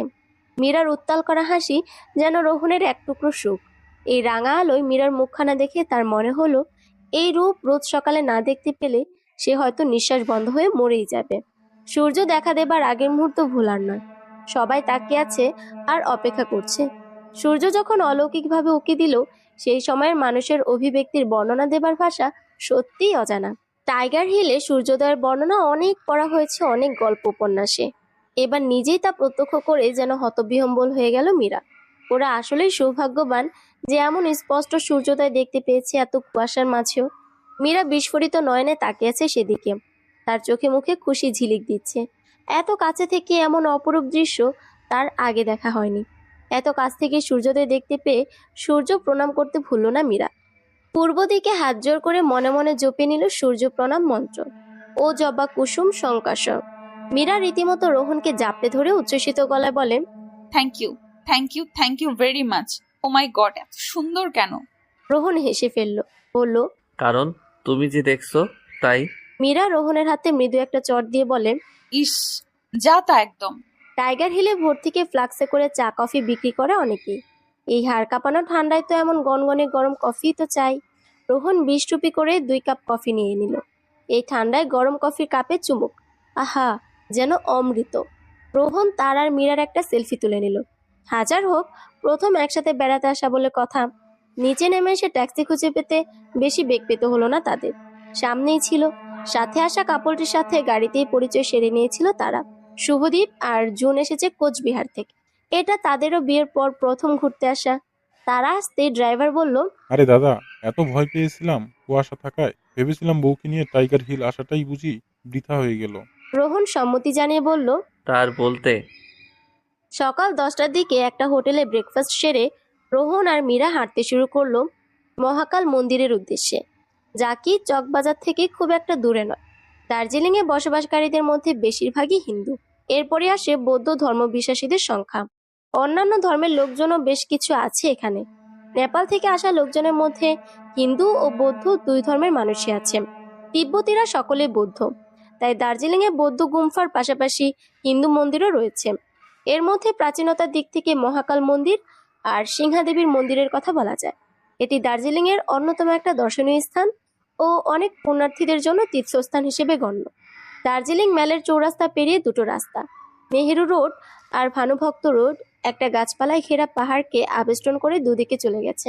ওই পাহাড়টাই বিখ্যাত অবজারভেটরি হিল। ডান দিকের রাস্তাটা পাহাড়টা ঘিরে চলে গেছে দূরে। পাশে অসংখ্য দোকান। এটাই মহাকাল মার্কেট। ডান পাশে খাদ। এই খাদের ওপারে পাহাড়ের গায়ে ধাপে ধাপে দার্জিলিং শহরের বাড়িঘরের সুন্দর দৃশ্য। দোকানগুলোর পাশ দিয়ে কিছুটা গিয়ে রাস্তার বাঁ পাশে কয়েক ধাপ সিঁড়ি উঠে একটা চড়াই রাস্তা। এই চড়াই আঁকাবাঁকা হয়ে উঠে গেছে পাহাড়টার মাথায়। এটাই মহাকাল মন্দিরের রাস্তা। যদিও চড়াইটা অনেকটাই উঁচু, তাহলেও 10-15 মিনিটই পৌঁছানো যায় উপরে। রাস্তার দুপাশে ঘন সবুজ উঁচু উঁচু গাছ পাহাড়টাকে সাজিয়ে রেখেছে। রাস্তার দুধারে নানা রঙের প্রেয়ার ফ্ল্যাগ লাগানো। এটা দার্জিলিংয়ের অন্যতম বৈশিষ্ট্য। মহাকাল মন্দিরের পরিসরে ঢোকার আগে সাই বাবা, গণেশ প্রভৃতি মন্দির। এই মন্দিরগুলো পেরিয়ে আরো বেশ কয়েক ধাপ সিঁড়ি উঠে ডান দিকে কালী মন্দির, তারপরে সিংহবাহিনীর ষড়ভুজা দুর্গা মন্দির। আরো একটু উঁচুতে উঠলেই সামনে তোরণ। মীরা যাওয়ার সময় সব মন্দিরের সামনে একবার করে মাথা ঠুকে যাচ্ছিল। তোরণের ডান দিকে ড্রাগনের মূর্তি, পাশে আরেক মন্দির। তোরণ পেরোলে সামনে মহাকাল মন্দির, মাঝারি মাপের প্রাঙ্গণে মন্দির। মন্দিরের দেওয়ালের গায়ে কালো পাথরের শিবলিঙ্গ, তার নিচে 3টি সোনার আবরণে ঢাকা ছোট আকারের শিবলিঙ্গ। মন্দিরের একপাশে বৌদ্ধ চড়তেন। এই লিঙ্গ স্বয়ম্ভু, মানে যা কিনা নিজেই সৃষ্টি হয়েছে লিঙ্গ। শিবলিঙ্গের নিচে 3টি লিঙ্গ, ব্রহ্মা, বিষ্ণু ও মহেশ্বর। মীরা চারিদিকে ভালো করে নজর দেয়। মন্দিরটির সৌন্দর্য এক কথায় অনবদ্য। মীরা জিজ্ঞেস করে রোহনকে, মন্দিরটা অনেক পুরনো, তাই না? তা তো বটেই। আমি যতদূর শুনেছি 1765 সালে এই অবজারভেটরি হিলে বৌদ্ধ গুম্ফা তৈরি করেন বৌদ্ধ লামা দর্জে রিনজিং। 1782 খ্রিস্টাব্দে সেই লামা দর্জে রিনজিং এই স্বয়ম্ভু লিঙ্গ দেখতে পান। তিনি এই মহাকাল মন্দির প্রতিষ্ঠা করেন। জানালো রোহন। মহাকাল অর্থাৎ শিব। লিঙ্গের মাথার উপরে ডান দিকে সোনার ছোট গণেশ মূর্তি, পাশেই ছোট বুদ্ধ মূর্তি ও আরো বৌদ্ধ মূর্তি রয়েছে এই 3 লিঙ্গের উপরে বাঁ পাশে। একই সঙ্গে হিন্দু পুরোহিত ও বৌদ্ধ লামা দুপাশে বসে পূজা করছেন। রোহন আরো বলল, দর্জেলিং নামের এই গুম্ফা থেকেই শহরের নাম হয় দর্জেলিং। পরে ইংরেজরা একে দার্জিলিং নাম দেয়। 1815 সালে নেপাল দার্জিলিং আক্রমণ করলে গোর্খারা এই গুম্ফাতে লুটপাট চালায়। গুম্ফা ধ্বংস হয়। পরে এটি নিচে ভুটিয়া বস্তিতে স্থানান্তরিত করা হয়। মীরা শুধু শুনে যাচ্ছে রোহনের কথা। তার কথা বলতে মন চাইছে না। রৌদ্রোজ্জ্বল দিনে এই অবজারভেটরি হিলের উপর থেকে কাঞ্চনজঙ্ঘা সমেত অন্য তুষার শৃঙ্গগুলো দেখতে পাওয়া যায়। মন্দিরের চাতাল থেকে স্পষ্ট কাঞ্চনজঙ্ঘা দেখতে পেল তারা। সেটার দিকে তাকিয়ে মীরার মনে হলো, ইস, এখানেই থেকে যেতে পারলে মন্দ হতো না। মন্দিরে পূজা করতে এসেছে অনেকেই। পাথরের মেঝের উপরে এই মন্দির। মীরা, রোহন ভক্তি ভরে মন্দিরে প্রণাম করে মনের লাভ মন্দির থেকে বেরিয়ে তারা একটা লোকাল ট্যাক্সি নিয়ে চলে যায় বাতাসিয়া লুপ ও ঘুম স্টেশনের উদ্দেশ্যে। মন্দির থেকে অলস পায়ে হাঁটতে হাঁটতে বাইরে বেরিয়ে আসে তারা। নিজের দিকেই বেশ অনেক দোকানপাট নিয়ে গড়ে উঠেছে মহাকাল মার্কেট। এখানে পাওয়া যায় লোকাল নানান রকম শীত পোশাক, গয়নাগাটি এবং নিত্য প্রয়োজনীয় জিনিসপত্র। মীরা ফড়িংয়ের মতো তিরিং বিরিং করতে করতে বাড়ির সবার জন্য কেনাকাটা করতে শুরু করে। রোহন লক্ষ্য করলো আপাতদৃষ্টিতে শান্ত ও চুপচাপ মেয়েটি আসলে কতটা প্রাণবন্ত। বেড়াতে এসে যেন মীরা একটা খোলস মুক্ত হয়েছে। কখন থেকে হাত নাড়িয়ে নাড়িয়ে বকবক করেই যাচ্ছে রোহনের সাথে, কখনো কখনো নিজে নিজেই হেসে উঠছে। বাতাসে মৃদু উঠছে ওর মুখের দুপাশে পড়ে থাকা অগাছি চুল। রোহন মুগ্ধ দৃষ্টিতে লক্ষ্য করে যাচ্ছে ওর প্রতিটি অঙ্গভঙ্গি, যেন চোখ দিয়ে মেপে নিচ্ছে মীরার দুই ঠোঁটের ভাঁজ, চোখের খাঁজের গভীরত্ব বা অতিরিক্ত হাসির দমকে কেমন ছলছল করছে ওর চোখ জোড়া।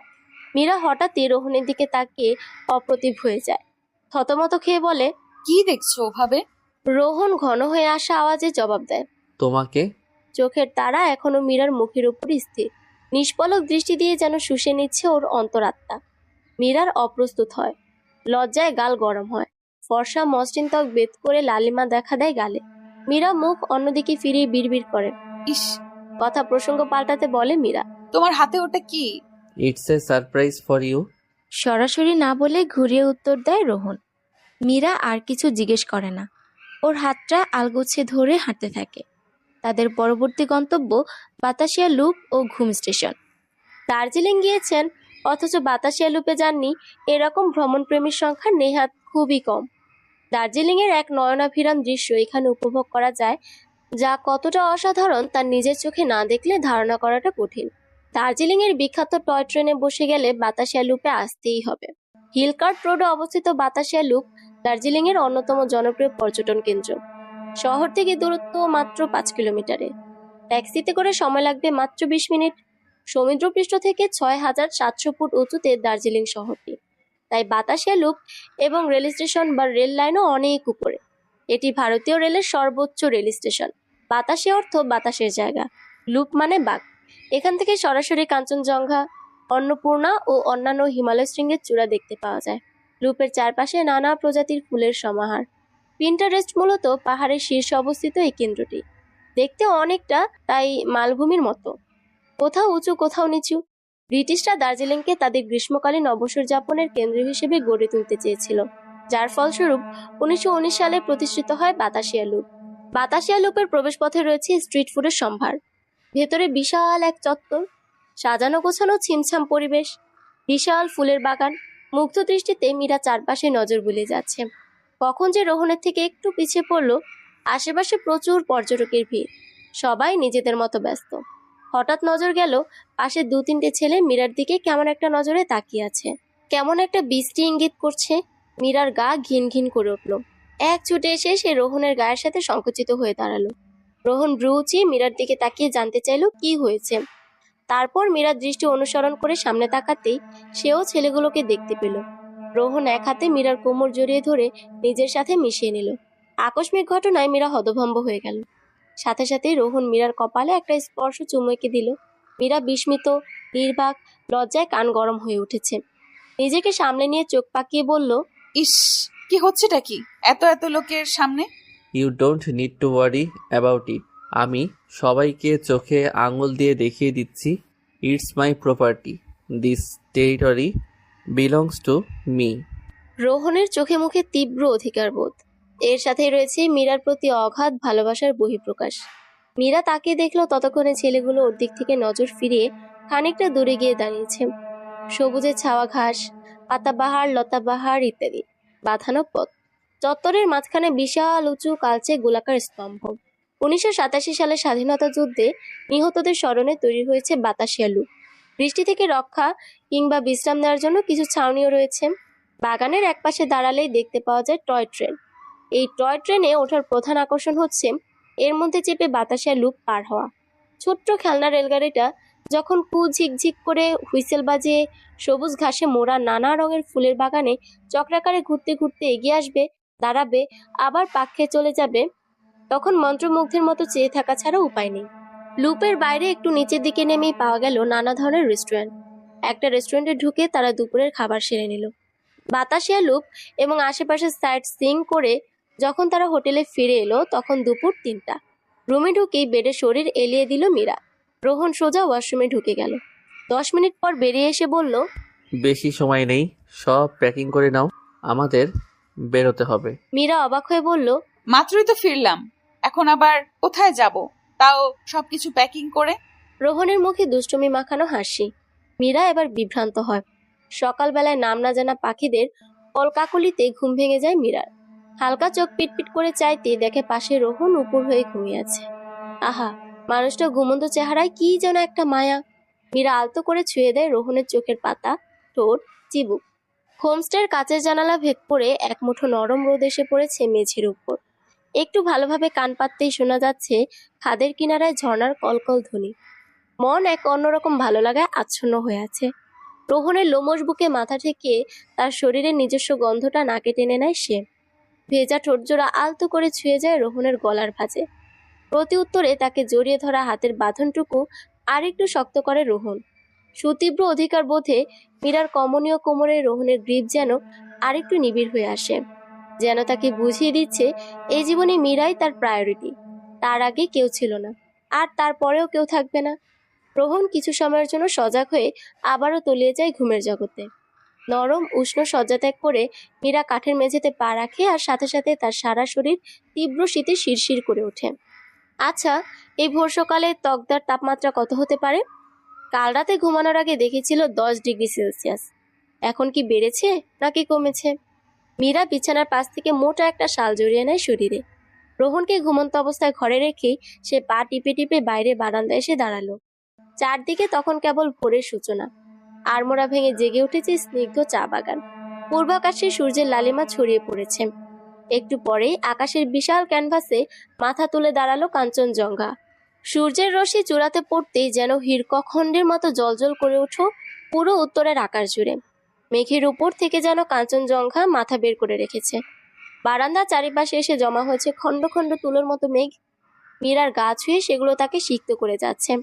একটা হিমশীতল হাওয়া এসে যেন মীরার পুরো সত্তাকে নাড়িয়ে দিয়ে গেল। এত সুন্দর কেন হয় পাহাড়ের রূপ? ওই কাঞ্চনজঙ্ঘার পরতে পরতে কি হীরক চূর্ণ রাখা হয়েছে, যার আলোকচ্ছটায় উদ্ভাসিত হচ্ছে পুরো হিমালয়। ঠান্ডা বাতাস মীরার শরীরে কাঁপন ধরিয়ে দিচ্ছে। এই ঠান্ডাতেও তাই মীরা ঠায় দাঁড়িয়ে রইল। হঠাৎ পেছন থেকে একটা অভ্যস্ত হাত মীরার শরীরটাকে চাদরের মাঝেই নিজের শরীরের সাথে জড়িয়ে নিল। একটু ওম পেয়ে মীরা ছোট আদুরে বেড়াল ছানার মতো ফুটিয়ে গেল ওই হাতের বাঁধনে। রোহন সদ্য ঘুম থেকে ওঠা ভারী গলায় বলল, এটা কিন্তু ঠিক হলো না মিরু। তুমি আমাকে ছাড়াই সকালে প্রথম কাঞ্চনজঙ্ঘা দেখে ফেললে, আমাকে ডাকলে কি হতো? মীরা হেসে রোহনের দুহাত জড়িয়ে ধরে।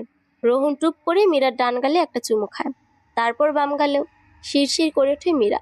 তাগদা কথাটি এসেছে একটি ল্যাপচা শব্দ তুগদা থেকে, যার আক্ষরিক অর্থ কুয়াশা।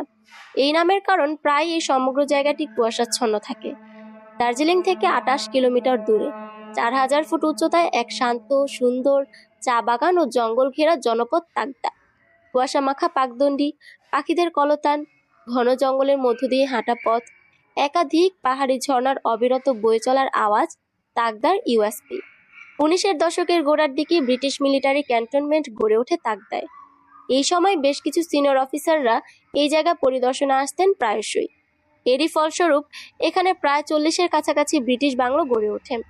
এগুলির সবই অন্তঃসজ্জা একদম ব্রিটিশ ধাঁচের এবং একই রুচি সম্পন্ন। এরপরে ইংরেজরা যখন এদেশ ত্যাগ করে তখন এই বাংলোগুলি নিলাম হয়, যার মধ্যে বেশিরভাগই এখন হেরিটেজ বাংলো বা হোমস্টে হিসেবে বহু স্থানীয় মানুষের জীবিকার্জনের উৎস। বেশ কিছু স্কুলও হয়েছে এই বাংলোগুলোতে। এমনই একটি হোমস্টেতে উঠেছে মীরা এবং রোহন। কাল সন্ধ্যার মুখে তারা এসে উঠেছে এখানে। এটা দার্জিলিং এর অন্যতম অফবিট ডেস্টিনেশন। এখানে তেমন মানুষের আনাগোনা নেই।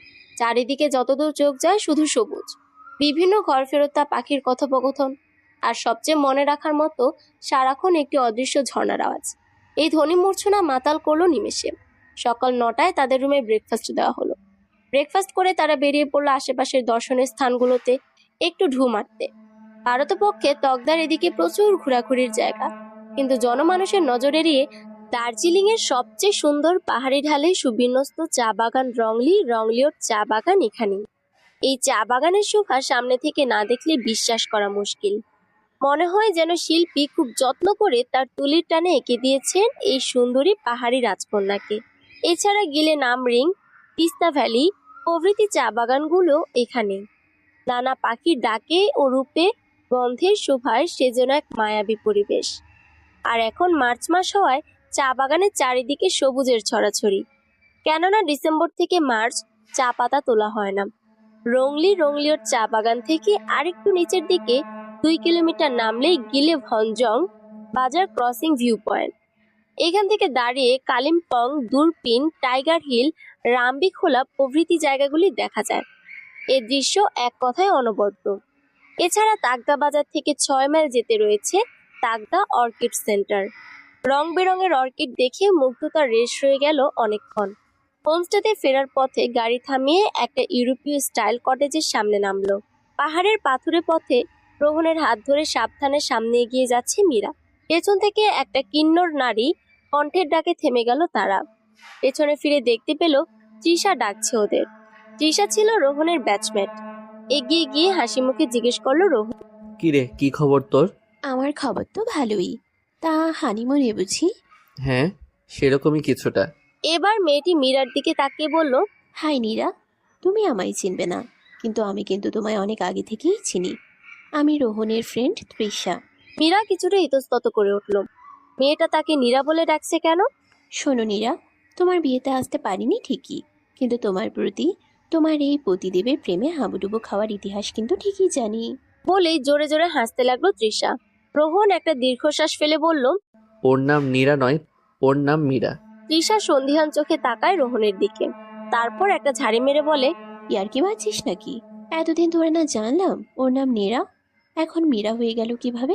এটাই তো ভুল হয়েছিল রে তৃষা, এই এক নামের জন্যই তো যত গন্ডগোল। মীরা বিস্ময়ের সপ্ত আসমান থেকে পড়ে। এসব কি বলছে ওরা? বেলা 3টা। তকদার আকাশে সূর্য হেলে এসেছে অনেকটাই। রাস্তা পেরিয়ে তিস্তা নদীর পাশে এসে দাঁড়ায় ওরা 4 জন, রোহন, মীরা, তৃষা আর তৃষার হাজবেন্ড অমিত। বিবাহিত জীবনে 2 বছর পূর্তি উপলক্ষে তারা 2জনও একটা মিনি হানিমুনে এসেছে। কুলকুল ধ্বনিতে শ্রান্ত নীলজল বয়ে যাচ্ছে, আর পাশেই তারা উচ্ছ্বসিত বাক্যালাপে মজে। কিন্তু মীরা কিছুতেই সেদিকে মনোযোগ দিতে পারছে না। তার দৃষ্টি তখন অসীম নীল আকাশের পানে। ভেবে চলেছে একটু আগের তৃষার বলা কথাগুলো। তার আর রোহনের বিয়েতে যে কোনো একটা গড়বড় রয়েছে তা সে ভালো করেই বুঝতে পারছে। এই যে ভাবিছি, কি এত ভাবছো? তৃষার ডাকে চমকে সেদিকে তাকায় মীরা। পাশের 3 জোড়া চোখের দৃষ্টি তখন তার উপর। মীরা অপ্রস্তুত হাসে। রোহন তখন হালকা করে তার একটা হাত জড়িয়ে নিয়ে বলে, তুমি ঠিক আছো? শরীর খারাপ লাগছে? মীরা দুপাশে মাথা নাড়িয়ে বোঝায় সে ঠিক আছে। তারপর আস্তে করে বলে, আচ্ছা আপু, ওই সময় তুমি কি যেন বলছিলে আমার নাম নিয়ে? মীরার প্রশ্ন শুনে ফিক করে হাসে তৃষা। তারপর বলে, ও তাহলে এই ব্যাপার, এটা নিয়েই ভাবছো তুমি? তারপর আবার রোহনের দিকে তাকিয়ে বলে, এই তুই ওকে কিছু জানিসনি? রোহন হালকা করে বলল, জানানোটা এত প্রয়োজন মনে করিনি। তুই কি কিছুই জানিসনি ওকে? তুই যে ওকে আরো 3 বছর আগে থেকেই চিনিস।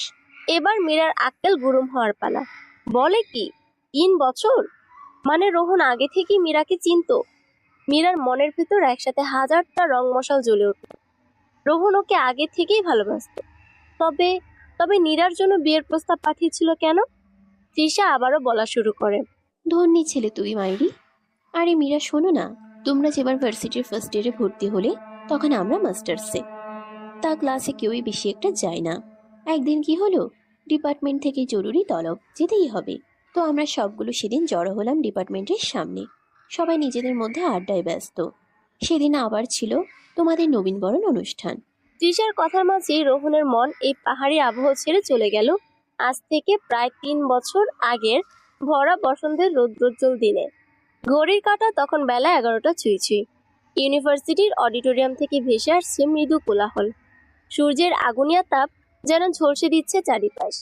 এমন সময় এক হাতে শাড়ি সামলে তাড়াহুড়ো করে অডিটোরিয়ামের সামনে এসে দাঁড়ালো এক নারী মূর্তি। আরেক হাতে পার্সটা শক্ত করে ধরে কপালের ঘাম মুছে নিল, আর সাথে পাতলা আঙ্গুলগুলো কপালের ঘামে লেপ্টে থাকা চুলগুলোকে আস্তে করে কানের পেছনে গুজে দিল। কালো শাড়িতে গায়ের ফর্সা রংটা যেন দুধি ছড়াচ্ছে। লম্বা কালো চুলগুলো বেনি করে ঘাড়ের একপাশে ফেলে রাখা। কালো কাজলে হরিণী চোখের অধিকারী সেই মেয়েটিকে জাস্ট হাঁ করে দেখে যাচ্ছিল রোহন। ফুস করে নিঃশ্বাস ফেলে হাত ঘড়িতে সময় দেখে নিয়ে অডিটোরিয়ামে ঢুকে গিয়েছিল মেয়েটি। সেই মেয়েটিই ছিল মীরা। তারপর অজস্র বার, ক্যাম্পাসে, ক্যান্টিনে, ভার্সিটির সামনে মীরার সঙ্গে দেখা হতো রোহনের, কিন্তু কখনো আই কন্ট্যাক্ট হয়নি। কখন যে এই চুপচাপ শান্ত মেয়েটিকে ভালোবেসে ফেলেছিল সে, গড নোজ। তৃষার কথায় নিজের ভাবনা থেকে বাস্তবে ফিরে এলো রোহন। আরে জানো না তো মীরা, যে ছেলে কিনা দরকার ছাড়া কোনোদিন পারতপক্ষে ক্যাম্পাসে পা দিত না, তোমায় দেখার পর তো ক্লাস ছাড়া এমনিও এসে বসে থাকতো, আর আমরা সবাই হাসাহাসি করতাম এটা নিয়ে। তখনই কেউ একজন বলল যে তোমার নাম নাকি নীরা। কেউ তোমাদের ভুল ইনফরমেশন দিয়েছিল আপু? সেটাই তো দেখছি। তা রোহন তোমায় এসব কিছুই বলেনি? সন্দিগ্ন কণ্ঠে জিজ্ঞেস করে তৃষা। এবার মীরা কটমটে চোখে দাঁত চিবিয়ে চিবিয়ে কোনো মতে বলে, না, আমাকে কেউ কোনো কথা জানানোর প্রয়োজন মনে করে না। মীরার কথা শুনে এক হাতে মাথা চুলকে একটা ক্যাবলা মার্কা হাসি দেয় রোহন। আজ তার কপালে কি আছে কে জানে। পাহাড় বড় রহস্যময়। একটু আগেই ঝকঝকে রোদ ছিল, হঠাৎ চতুর্দিক কেমন যেন অন্ধকার হয়ে গেল। অতর্কিতে যেন এক বিপদের সংকেত নিয়ে হাজির হলো কালো মেঘের দল। হু হু করে বইতে লাগলো হিমশীতল হাওয়া। তখন দুপুর গড়িয়ে গেছে। তৃষাদের থেকে বিদায় নিয়ে ওরা আবারও গাড়িতে উঠে বসলো। গন্তব্য ওদের হোমস্টে। এই আবহাওয়ার বাইরে থাকা বিপজ্জনক। পাহাড়ি রাস্তার দক্ষ হাতে ড্রাইভার গাড়ি এগিয়ে নিয়ে যেতে লাগলো। চারিদিকে সবুজের সমারোহ আর মেঘ কুয়াশা, আবার কখনো রোদ মন ও চোখকে বড়ই আরাম দিচ্ছিল ওদের। তারা যেন ভেসে যাচ্ছিল উতল হাওয়ায়। কিন্তু মীরার মুখ তখনও বেজার, মনে চলছে সন্দেহের দোলাচল। মীরার দৃষ্টি আকর্ষণ করতে রোহন খুব খুব করে গলায় আওয়াজ করলো। মীরা ওর দিকে না ঘুরেই সরু চোখে তাকালো। রোহন একটু বোকা বোকা হেসে বলল, ওরম তাকিও না, আমি ক্যাবলা হয়ে যাই, আমার চোখের ভাষা যায় হারিয়ে। মীরা চোখ রাঙিয়ে কেটে কেটে বলল, দাঁড়াও না, তোমার ক্যাবলা হাওয়া বের করছি আমি। রোহন একটা ফাঁকা ঢোক গিলে বিড়বিড় করলো। আবহাওয়া সত্যি বড় খারাপ। ওরা রুমে পৌঁছানোর আগেই ঝিরিঝিরি বৃষ্টি শুরু হয়ে গেল। ঠান্ডায় হাড়ে হাড়ে কাঁপন ধরিয়ে দিচ্ছে। কোনো মতে রুমে পৌঁছে রোহনের কলার চেপে ধরলো মীরা। বিছানায় ফেলে দিয়ে বলল, বলো কি লুকাচ্ছ এতদিন ধরে আমার থেকে? মীরার দুহাতে আঁকড়ে ধরে ওকে উল্টে বিছানায় ঠেসে ধরলো রোহন। ওর চোখগুলো দপ করে জ্বলে উঠল। ফিসফিসিয়ে বলল, হ্যাঁ, লুকিয়েছি আমি তোমার থেকে অনেক কিছু, অ্যান্ড আই নেভার রিগ্রেট ইট। তুমি কি আজ আমায় অন্তত সবটা বলবে? প্লিজ আজকে অন্তত কথাটা ঘুরিও না তুমি। মীরার গলায় মুখ ডুবিয়ে একটা লম্বা শ্বাস টেনে নেয় রোহন। তারপর ভারী গলায় বলে, কেউ একজন আমায় জানিয়েছিল তোমার নাম নীরা। এরপর থেকে আমি তোমার প্রতিটা স্টেপস ফলো করতাম, কিন্তু মীরা এবং নীরা ওয়ার্ড দুটো কাছাকাছি হওয়ায় তোমার নাম নিয়ে আমি তেমন মাথা ঘামাইনি। বিয়ের আগে আমি লাস্ট তোমায় দেখেছিলাম ইউনিভার্সিটি রিইউনিয়ন অনুষ্ঠানে। সেখানেও তুমি একটা কালো শাড়ি পরে গেছিলে, and trust me, I missed a heartbeat. Meera এবার ওকে ঠেলে সরিয়ে দিয়ে বিছানায় পা গুটিয়ে বসলো। গায়ে কম্বল জড়িয়ে নিয়ে বলল, তারপর আর কি, বন্ধুরা বলল প্রপোজ করে দে। আমি ভাবলাম ধুর, প্রপোজ করলে যদি রিজেক্ট করে দেয়, তাই সরাসরি বাড়িতে বিয়ের প্রস্তাব দেওয়াটাই শ্রেয়। যেহেতু আমি জানতাম তোমার নাম নীরা, তাই অবভিয়াসলি নীরার জন্যই প্রস্তাবটা নিয়ে যাওয়া হয়েছিল। রোহনের কথা শুনে মীরার মুখ জাস্ট হা হয়ে গেল। এত কিছু? ওর মুখের ভঙ্গি লক্ষ্য করে আবারও বলল রোহন, আরে এখনই এত অবাক হলে চলবে নাকি? পিকচার তো আভি বাকি হ্যাঁ। আমি তো জানতামই না এত কিছু। তোমাদের বাড়িতে মেয়ে দেখতে যায় মা আর মামা। আমি তাদের জানিয়েছিলাম যে তুমি অনার্স 3rd ইয়ারে পড়ো, কিন্তু মামা এসে জানায় যে আমি ভুল জানি, অর্থাৎ মেয়ে অনার্স 3rd ইয়ারে না ফাইনাল ইয়ারে পড়ে। তারপর আমি বললাম মেয়ের ছবি দেখাও তো একটু, অ্যান্ড বিলিভ মি, নীরার ছবি দেখে আমি একটা 1000 ভোল্টের শক খাই। তুমি ভাবতে পারছো, ওরা মেয়েকে পছন্দ করে আশীর্বাদ করে এসেছে। এখন আমি যদি বলি যে আমি বিয়েটা করব না, আমার মা হয়তো কিছু বুজুং ভাজুং দিয়ে বিয়েটা ভেঙে দেবে। কিন্তু তোমার বাবাকে কিরে যদি বলি যে আমি আপনার বড় মেয়েকে না আপনার ছোট মেয়েকে বিয়ে করতে চাই, নিশ্চয়ই উনি ড্যাং ড্যাং করে বিয়ে দিতে রাজি হবেন না। মীরার তখন আর কিচ্ছু বলার নেই। এক নাম বিভ্রান্তির জন্য এত কিছু? ও মাই গড। এবার মীরা চোখ সরু করে বলল, তাই তুমি নীরাকে কিডন্যাপ করার প্ল্যান করলে? অনেকটা সেই রকমই, কেননা রিজু নীরাকে অনেক বোঝানোর পরও নীরা এই বিয়েতে রাজি হয়েছিল। তুমি হয়তো জানো না, রিজু আমাদের অফিসেই চাকরি করে। ওই প্রথম আমাকে ওদের রিলেশনের ব্যাপারে জানিয়ে বলে যে বিয়েটা যেন আমি ভেঙে দেই। কিন্তু ওই যে বললাম, নীরার সাথে বিয়ে তো ভেঙে দিতেই পারি, কিন্তু পরে তো তোমার বাবা তোমার সাথে আর বিয়েটা আমার দেবেন না। তাই সব দিক বিবেচনা করে নীরাকে কিডন্যাপিংটাই সবকিছু সমাধান ছিল। মীরা দুহাতে মাথার চুল খামচে ধরে বিছানায় শটান শুয়ে পড়ল। মুখ থেকে না চাইতো একটা দৃঢ় খরগোশ শ্বাস বেরিয়ে এলো। বিভ্রান্তের মতো শুধু এটাই বিড়বিড় করে যাচ্ছে। ও মাই গড, এতটা ক্রিমিনাল মাইন্ডেড তুমি? রোহন তার 32 পাটি দাঁত বের করে একটা ক্লোজ আপ হাসি দিয়ে বলল, তোমার মতো ডেঞ্জারাস সুন্দরীকে তুলতে হলে একটু ক্রিমিনালি তো করতেই হয় babes. Black soft chiffon georgette sari, বর্ডারে ভারী সিকোয়েন্সের কাজগুলো শাড়িটিকে করে তুলেছে আরো সুন্দর। সাথে ব্ল্যাক সিকোয়েন্সের ডিপ নেক ব্লাউজ, কানে ভারী কুন্দনের কাজ করা ঝুমকা। তবে এটাই ছিল রোহনের সারপ্রাইজ। কাল দুপুরে মার্কেট থেকে এগুলোই কিনেছিল ও। রোহনের পছন্দ আছে, মানতেই হবে। ফ্রেশ হয়ে এসে শাড়িটা গায়ে জড়িয়ে নিল মীরা, আর সাথে রোহনের পছন্দের পারফিউমটাও গায়ে মাখতে ভুলল না। পুরো রুম জুড়ে ছোট ছোট মোমবাতি জ্বালানো, সাথে আছে পাহাড়ি বুনো ফুলের মাতাল করা গন্ধ। খোলা জানালা দিয়ে বৃষ্টির ছাট এসে ঢুকেছে ঘরে। হালকা বাতাসে জানালার পর্দাগুলো দুলছে। মোমের আলোয় মীরাকে লাগছে কোনো কল্পলোকের অপ্সরীর মতো।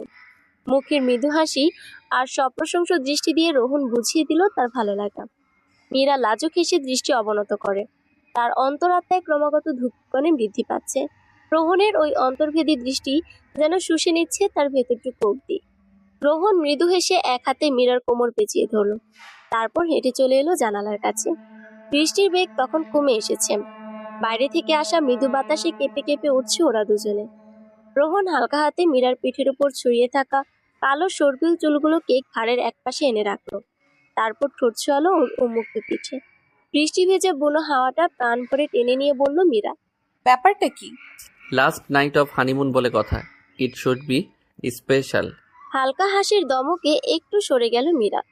ওর দিকে এগিয়ে এসে একটু ঘনিষ্ঠ হলো রোহন। তারপর কানের কাছে ফিসফিসিয়ে বলল, আই অ্যাম অল ইয়োর্স।